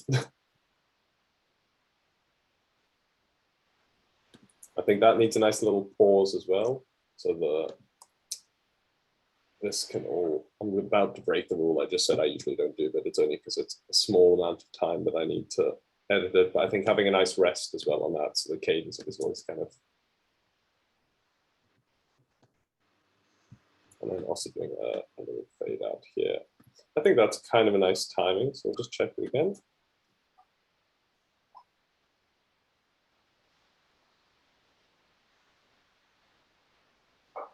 Perfect. So again, in these kind of breaks and stuff, you can also, like later down the line, you can start thinking about more ambient sounds or more transitional sounds, because all of this just comes as glue. But for now, I think that it doesn't require it, and it's kind of, it still works in that form. So maybe now is a good time for me to just talk about the idea of stereo image and what these different things are. So what we've been working with predominantly now are these interview tracks, which, as you can see when you look at the actual waveform, this little gray bit here, this is the waveform. There's one waveform on the track. So the track has a single sound that that comes out the very middle of your head, if you will. You know, if you're having headphones, you hear it in the very middle of your brain.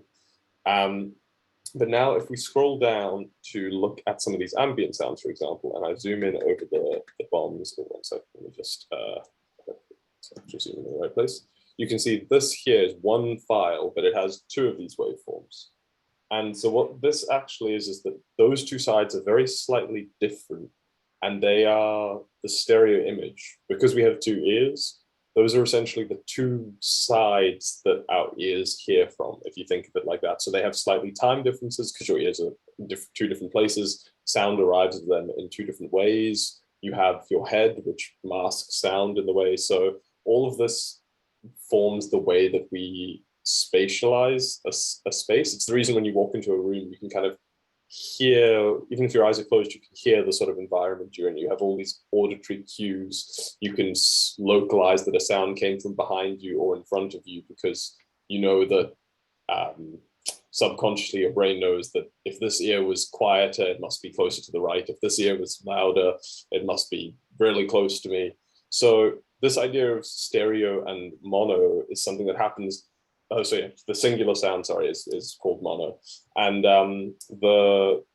it happens very naturally in the real world. But in something like this, like a podcasting environment where you're building it, you often have to make it yourself. So if you have field recordings that are stereo files, that's not a problem. They're already stereo. They'll already have that kind of realistic element. But for example, with these telephone things, all the different message beeps, let me just open them up now. So as you can see, they are stereo files, but they're pseudo stereo. So these ones here, these are mono. These ones are stereo, but they're actually just two mono tracks. It's maybe a bit complex to try and explain, but essentially they're just two of the same mono, which on a stereo track, which doesn't sound stereo. It just sounds like mono, but louder. But what we can do here is we can use panning. So on, I believe it's, yeah, let me just find actually where the pan knob is here, because it's being hidden by all of our faces. Why they disappeared? Yeah, I've used panning in a triptych artwork I made. So it was on 3 video screens in a long line.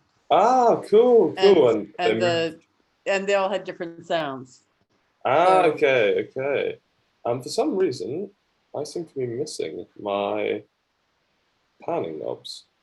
This is very strange. I've never encountered this problem before, actually.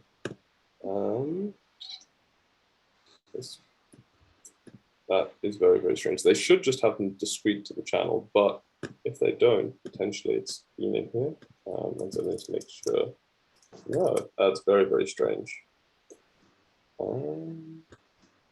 Unless, so I can pan, I think, from within here, I believe. Yeah, so I can pan from within here, and I'm certain beforehand they had an actual pan knob, but this is maybe just a little quirk they've reintroduced. So it's a bit less clear now, but essentially what we're going to do is pan these two sounds of the telephone ring, these little message pings. So what you have to do is click this root here, which is the routing of the track, and we'll talk a little bit more about this in a second as well. And this is where the audio is being sent. So from here, this is going to our output, so our master fader, which is this channel over here to the left, which is like the main everything. But from in there, for some reason, that's also how they deem that you should be managing your panning. So now if I open this, we can, for example, put this all the way to the left. So it says width. Oh no, this is sorry. I'm sorry. How did you open that? Sorry, it's this little button. Wait, there, root. So if you look on the mix of view, right? Yeah, okay. It says root over there, and you just click it left click. And then here, for some reason, this is, for example, minus 100% left. So for some reason, it doesn't even have the button for me to actually pan it. I have to type it in. But this, for example, means that everything on this track is going to be completely 100% left. So it'll only come out the left ear. So if I hit play now, you'll hear that some of the little message pings are coming from only one ear.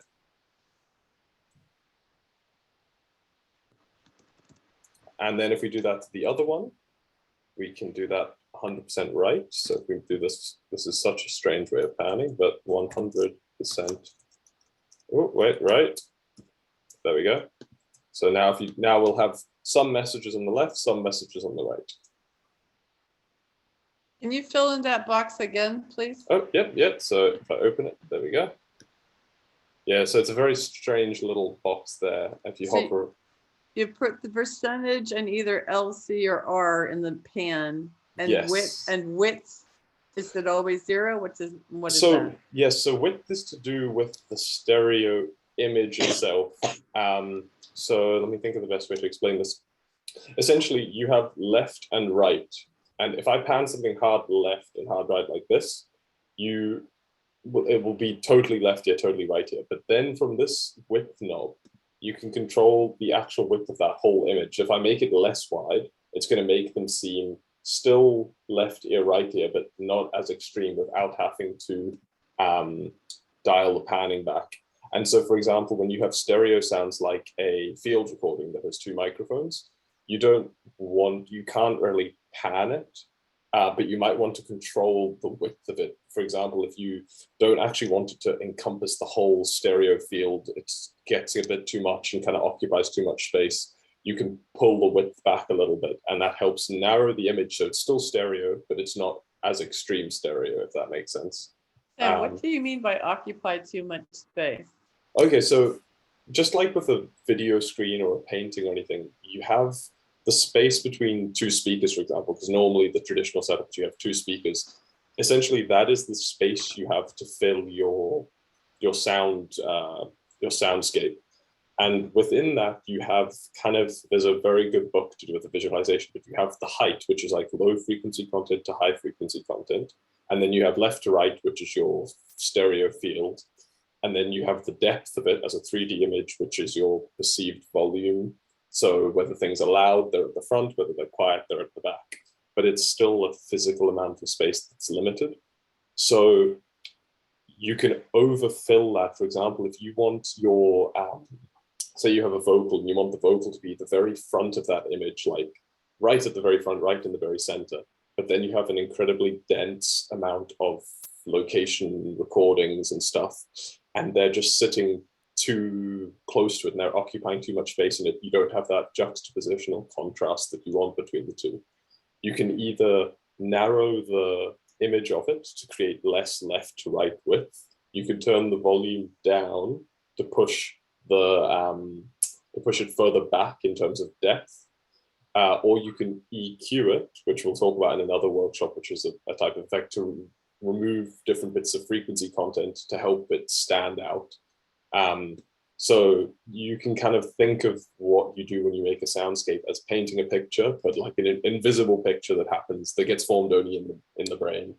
And because there's a limited amount of space, I often try to work with reducing as much as possible, because you can get more impact by having less things, in my opinion. So does that kind of clear up the idea of like? Yeah, no, it's a really good description of it. Question: Will we be talking about different microphones, dead kitties, etc., and what week might that happen in? Yes, so at the moment, the plan for that was in the very last one, 8th week, but we can make it earlier if you would like it. I'm kind of planning it along the way, so I'm totally happy to make it sooner, and we can talk about it next time if you'd like. And so far, it's a private tutoring anyway, so we are more than happy to accommodate with what you actually expect from the course as well, because we are flexible. We got the program ready, but we started this project to be very in close communication with the participants as well, and to actually provide what they need as well. So we're more than happy to change our program as well. Thank you very much. So next time I'm making me note, let me actually just do it now, just to make sure I don't forget. I'll talk about some mic. So is it kind of like microphone technique as well as what like actual microphone theory and selection and stuff like that kind of? I've had some microphone theory. It hasn't. Yeah, it hasn't really helped. Well, I mean, because I don't have access to a lot of different microphones. As I said, I've got my little Zoom thing. Yes, and I've got a pair of Octavas. I use the Octavas when I'm interviewing people, usually. Mm-hmm. And I use the Zoom out in the fields. I've never set up microphones out in the field, but I might. And that's all I've got. And I feel like this is a paltry selection, and I'm very interested in reducing hiss. And I don't really understand even how to use my Zoom to get optimal quality out of it in the field. So I think it is a combination of technique and hardware. No, I can definitely cover that. And I think I own the Octavas if they're the NK012s. I have a pair of them myself. I also have a Zoom recorder, so I should be able to also walk you through all the bits to actually record on location. So I'll make a little note. Is that the Russian mic? Yes, they are Russian, yeah, unfortunately. I did not know that. I bought them from a company in Germany. I got them years ago before it was taboo. But also that would be amazing but I'm also interested in microphones that I do not own that maybe I should own. So on the 8th, the one we were planning to do last, which is an episode we did in Glasgow in person, because there was one person interviewing. I used exactly, I think, probably the same Zoom recorder you have, and I used two. I have a pair of Sennheiser MD421s, which we also have photos and videos to show how it was looking like and how the setup looks like and the commutation. Yeah. Like connection template, etc. Yeah. So we can definitely talk about like the range of different mics for the application, because I'm kind of quite a mic nerd and I kind of spend a lot of time in recording studios messing around with mics. But I will say more of my problems are in the field. I'm pretty happy with what I get in an interview situation. But I have more difficulty in the fields. With wind noise and stuff overblowing the capsule. Yeah. There's definitely a few things I can find. I'll get links and stuff for them that can help a lot. So I'll make a note of that definitely for next time. Sam, maybe if the field recording is kind of issue, maybe shall we look for some plugins like the hisser, the essers, and etc. that can be used in. Yeah, I'll have a look at some open source ones as well that are useful. I'll build a little thing around. Like, I think Plugin Alliance still have their bundle for free, and there should be the esser. Yes, they might do actually. Right, I double check it right now, and you keep going with the plug. Yeah, I'll double check. Perfect. So talking about like the spatialization-y stuff, then there's one other thing that I'll touch on, and it might be a bit confusing at first, but it's very useful to eventually get to grasp this. It's not like necessary to know ins and outs of, but it's this concept of send and return. So within the software, one of the big like features of DAWs of the software is to be able to route audio to different places, plug it in one place, plug it out another place. And you have different types of tracks. So we've been only just looking at audio tracks at the moment. But what we can actually do is turn an audio track into what is called an auxiliary track. And essentially, this is a track that houses an effect. So for example, in this case, we're going to put reverb onto the auxiliary track. And then we can split off a bit of the signal from, say, for example, we'll maybe do it with the bomb falling, just as an example today.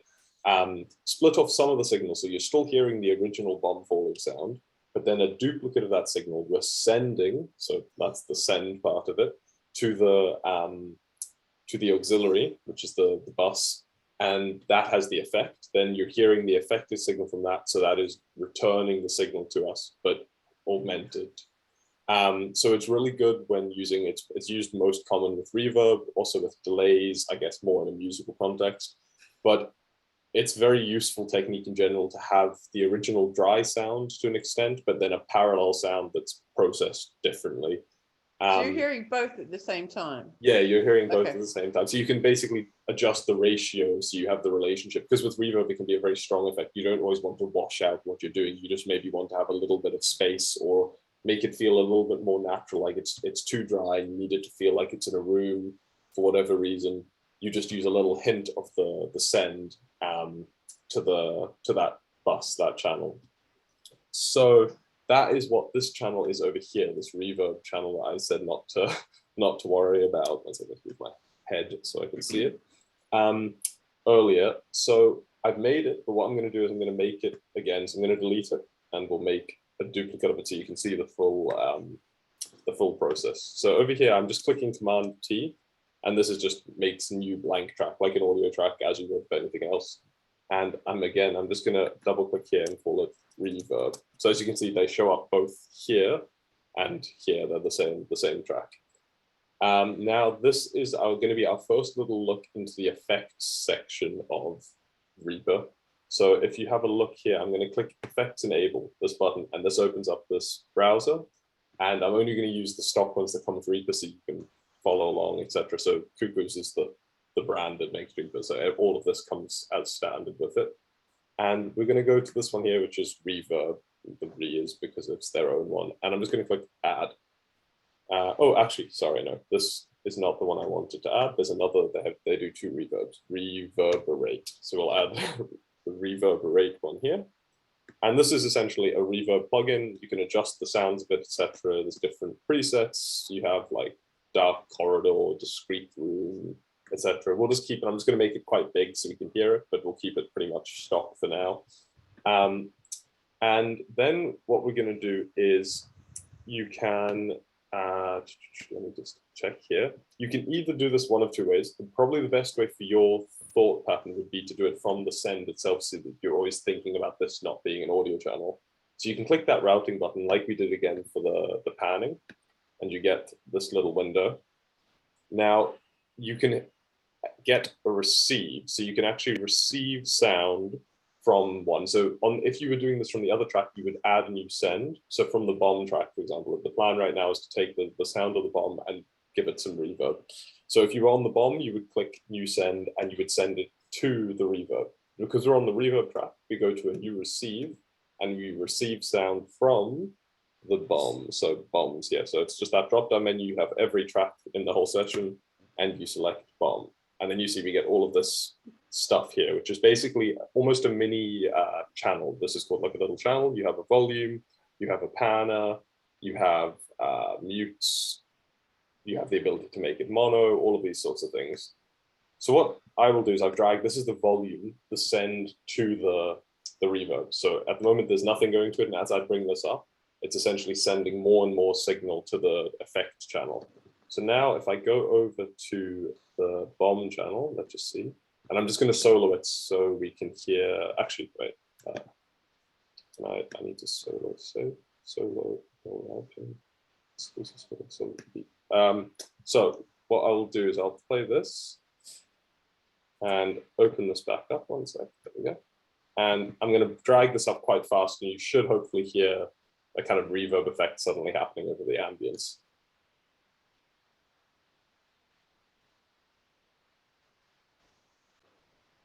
You can hear that's kind of overly extreme, but now if I play that, so it's got a huge tail on it. And now if I play that same explosion, but without any reverb, you will hear.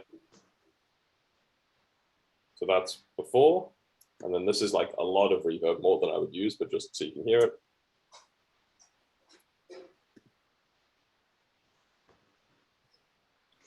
I love it. I made a massive installation based on decay. Oh, cool. Oh, wow. Amazing. Yeah, I'm not sure it's appropriate, but I love detail. No, I agree. I'm a big fan of big reverbs, even though I don't get to use them very often. I'm very curious what music you listen to, to be honest. God, I play on piano, only classical.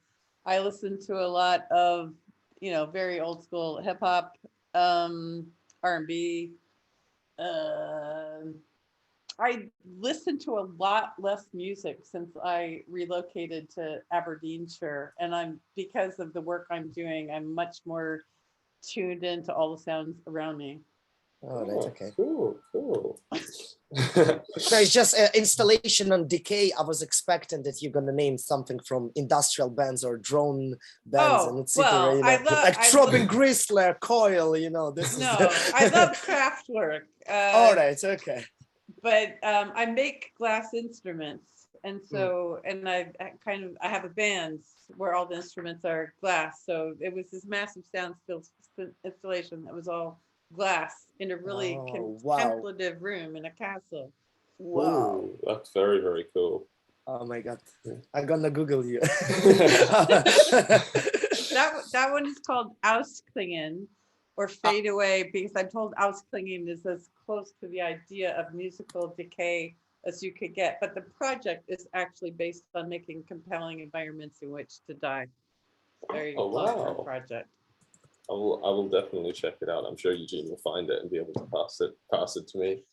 But does that make sense, the kind of using a send to route to stuff? And it does. I've used reverb here as an example because it's like the most common effect used, but you can put virtually anything. You can have distortion, you can have, we'll go into other effects later down the line, but does the principle kind of make sense? Yes and no. So what I don't totally get is that I'm partially hearing the completely dry sound of the bomb, and I'm hearing somewhat with a reverb effect on it.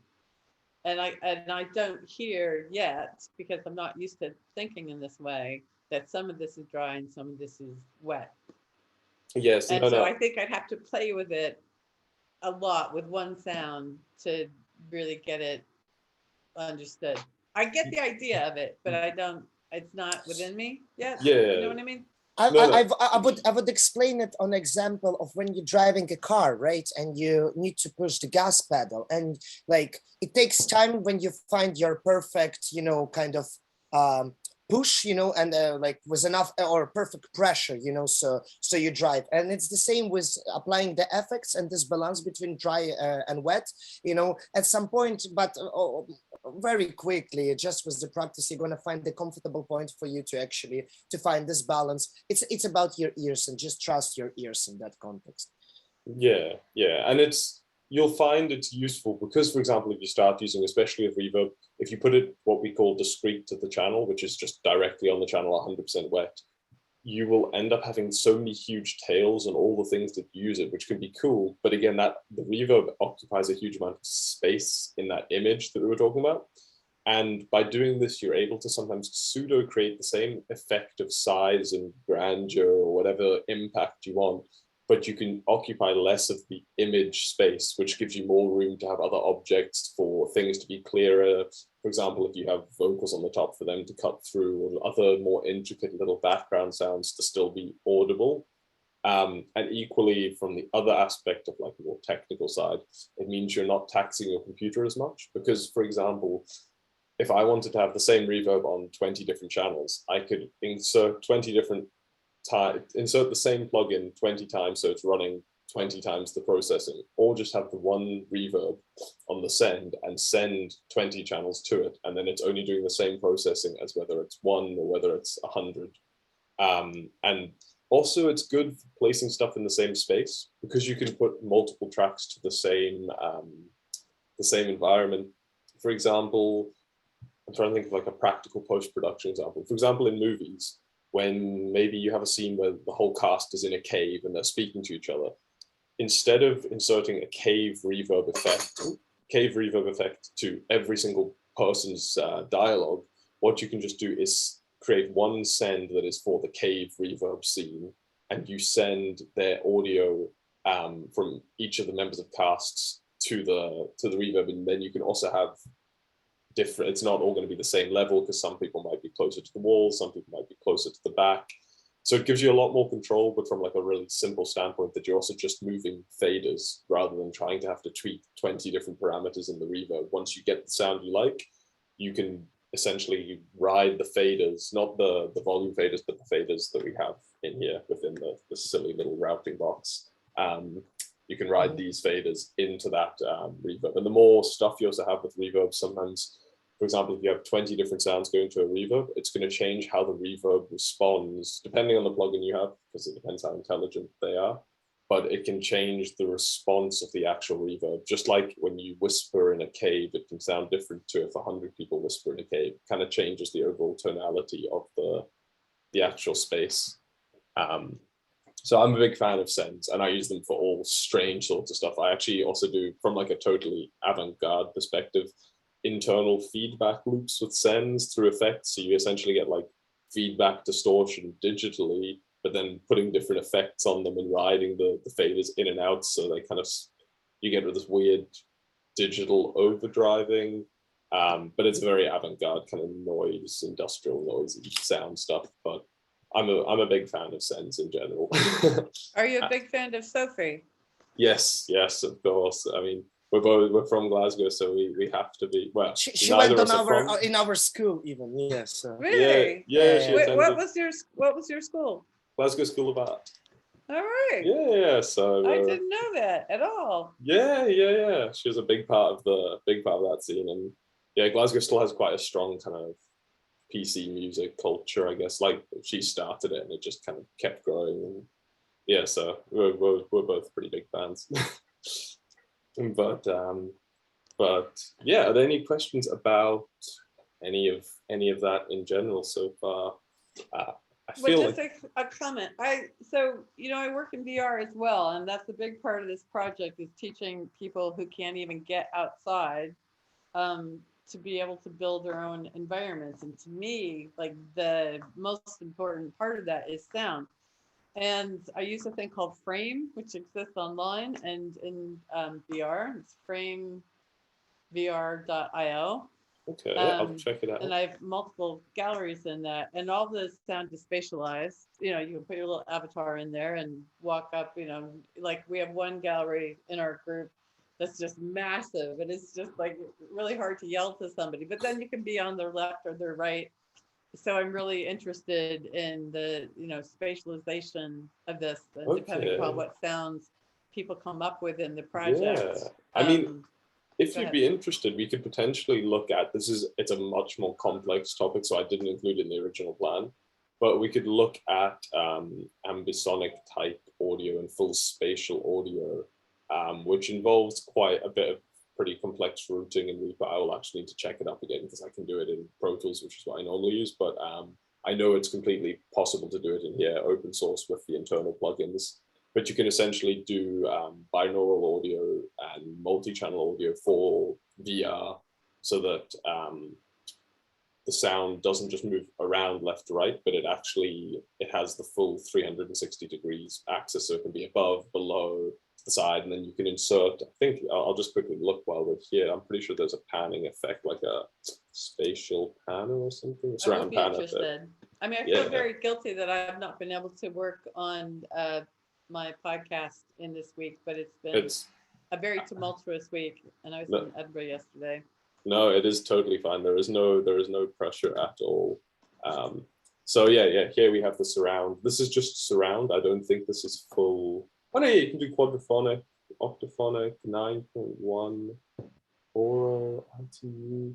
I think there is another one that lets you do the full, the top bottom kind of one, but it can go all the way up to 9.1.6. But still, you can rotate in 5.1 easily in Reaper. Yeah. So in here, you can use this as a panner and move the sound around within the full image. But we will. How did you click on that? Oh, so that one came from. 1 second. Let me just open up here. Oh, I think it's lagging. So it's just in the effects thing. I'll remove it for a second and then re-add it so you can see. So all I did was... No, if you close that window. Yeah, so I clicked on you see it says effects here and then there's like an on-off button. Yep. So I just clicked the on button, but because there's no effects enabled, it takes me to the option to select the different plugins that are available. And then I went and it was called Surround Panner, I think. And I would need to check exactly how it works because you might need to use a surround bus encoder or multiple output channels, but I can't remember the exact order, so I won't go over it now just because I will probably make an error and you'll be so confused. Why doesn't this work? Sam, I gonna maybe send like a link about what this like ambisonic sound is, like on a YouTube, like a explanation and or something like that. Yeah, that's perfect. That would be great, Eugene. And then just and maybe in your free time you can research it a little bit, and then for next session you can let us know if you're actually interested into dive more deep into that field. Then me and Sam maybe can accommodate and like squeeze this topic into one of the sessions, you know, and etc. But I'm gonna try to find you a nice video for now. Sam, you can carry on. Yeah, no. I mean, that's all perfect. See, we can look at spatialization stuff, and there's plenty. Reaper is actually one of the like best doors for doing ambisonics because I think they were the first to get Facebook 360. This is very like vague memory information, but like the Facebook 360 VR stuff that they did, they were the first ones to have a plugin built for it to be able to do it inside the software, and it's one of the very few ones that's open source and lets you do almost the full range of ambisonics surround work because everyone else, it requires you to have the most expensive version of the software to be able to do it. So we can definitely have a little peek at that. And then you can look at the different reverb plugins because you can get reverbs that work for ambisonics. So right now this is like a stereo reverb. I'm pretty certain. I don't know this one that well, but yeah, it's 2 in, 2 out. But I think you can potentially make it a more multi-channel one, but you can have reverbs that emulate spaces, not to just be played back through 2 speakers, but be played back through 20 speakers. But then you can put an encoder to make those 20 speakers actually sum to a headset. So it's a lot of very complicated maths that none of us need to do, but some engineers somewhere did it. But yeah, are there any other things that you are interested in learning, or that we can have a little think about to go over or try and include? So I've got mic technique stuff, and then you'll have a little look at Ambisonics, and we can find a way of incorporating that somewhere down the line. Is there any other wee things off the top of your head that are like burning interests that you really want to know? It's a burning interest, and there's absolutely no reason why you should know, but maybe your connection to GSA know. I'm looking for a drawing program in VR that I can add my own sound to. And I've spoken to Gravity Sketch, and and they're so worried about copyright and people putting songs in there that they don't have it. And there's no reason why this should be in your massive skill set, but maybe somebody at GSA. And just out of curiosity, I'm interested in, is there a relationship between the musical aspect of GSA and RCF? I think RCS and GSA don't have a hugely tight relationship, but the school that me and Eugene went to was the School of Simulation and Visualization, and they have audio, not music, more. Yeah, it's actually audio. Yeah. But they have a VR, like games development, VR medicine. I can't remember the name of the next course, but it's essentially VR meets medical education. So they have a lot of people doing medical visualization. Medical visualization. Yeah. And they have a lot of people doing really interesting art pieces in VR, and plenty of work going on in VR and games engines in general. So I'm certain. What I can offer, my friend, she's on a postgrad on VR in GSA. I'm just gonna ask around. I'm just gonna ask your question. Maybe there is a project that actually looking for some audio to be involved, and etc. I'm not gonna promise you anything, and etc. Okay. However, I'll if I will receive any feedback, from either her classmates or from her, I'd be so grateful. Yeah, I will just get you in touch, and you will take it from there. But I'll ask it first, so no promises, okay? Thank you. I'm very grateful. I mean, it's so obvious that sound is like the basis of environment to me. Yeah, but it's so easily ignored in so many fields that aren't sound. There is a wee comment that I would like to add. So, Carrie, in the chat, all those links, are they available for you after we finish the call, or do you need us to? No. What I have been doing is trying to open them all, but that means I've got a zillion windows on my desk. If there's a way to put them in an email, that would be amazing. So last time somehow we not managed to save your email. Do you mind to share it in a chat right now? Oh yeah, of course. Because I've collected all the links on my laptop in a one wee note, just in an order, and we're gonna just email them to you. Perfect. That's it. You've got that, Eugene, right? Yeah. I've got all links that've been today in the chat. Brilliant. Really brilliant. Then second, we think there is a link for plugin Alliance that I've sent, and it's a free bundle from a very, very well-known VST plugin company. Some particularly work on their hardware, not only on the software. So what I suggest you to do, when you open that link, there's going to be a video explaining what this bundle is about. So it's just going to be a wee introduction for yourself into the mixing and mastering using the VSTs. So all those VSTs are perfectly working in Reaper, as I know, and having them available for free is kind of nice as well. Also, Sam is capable to explain in deep using such things as a compressor, equalizer of plugin alliances, and etc. Yeah. So maybe that's going to be something that for future for your sound development going to be a useful tool to like a sound goodizer and just actually making it sound more professional, more solid in a way. And we will see. Maybe it's VSTs is a good topic to talk about in one of the lessons as well. Yeah. And I've just had don't know what that is. So that's like an external plugin. So inside of Reaper, they come with stock ones, like a stock EQ, a stock compressor, a stock reverb. What does VST stand for? Virtual. What does it stand for? It's VST. I don't know what the acronym is for. Okay. But it's essentially Virtual Studio Technology. Virtual Studio Technology. But But I've just had a look, and there's actually a plugin. So yeah, VST and plugin are kind of interchangeable words in a way in the audio world. And I've had a look, and there's one that comes free with that pack called the Double MS, and I'll talk about, like, this is a whole thing in itself. But there's some cool microphone techniques I think we can get you to do that are good for spatialization that you can then use this to put together to make a stereo image. If you will just watch on this link, there is an intro video that just shows the description of the product. It's going to be enough of a brief info for you to understand what those VSTs are, what those plugins are doing, without getting in depth. And if you're going to be just familiar with, like, maybe what is compressor and what is equalizer, which probably you're already familiar with, that's it. And we're going to get you in examples, you know, in live examples, maybe on one of the sessions, and etc. Let us with some rediscuss and replan it as well according to your needs, so we prepare something decent. Great. Yeah, awesome. Wow, perfect. Thank you so much. I think that's kind of everything for today. And yeah, the next session I will probably be doing it from a van by the looks of it, because I will be somewhere between Paris and Romania. So if you see me in a strange looking kind of cottage on wheels, then you'll know that I haven't made it there yet.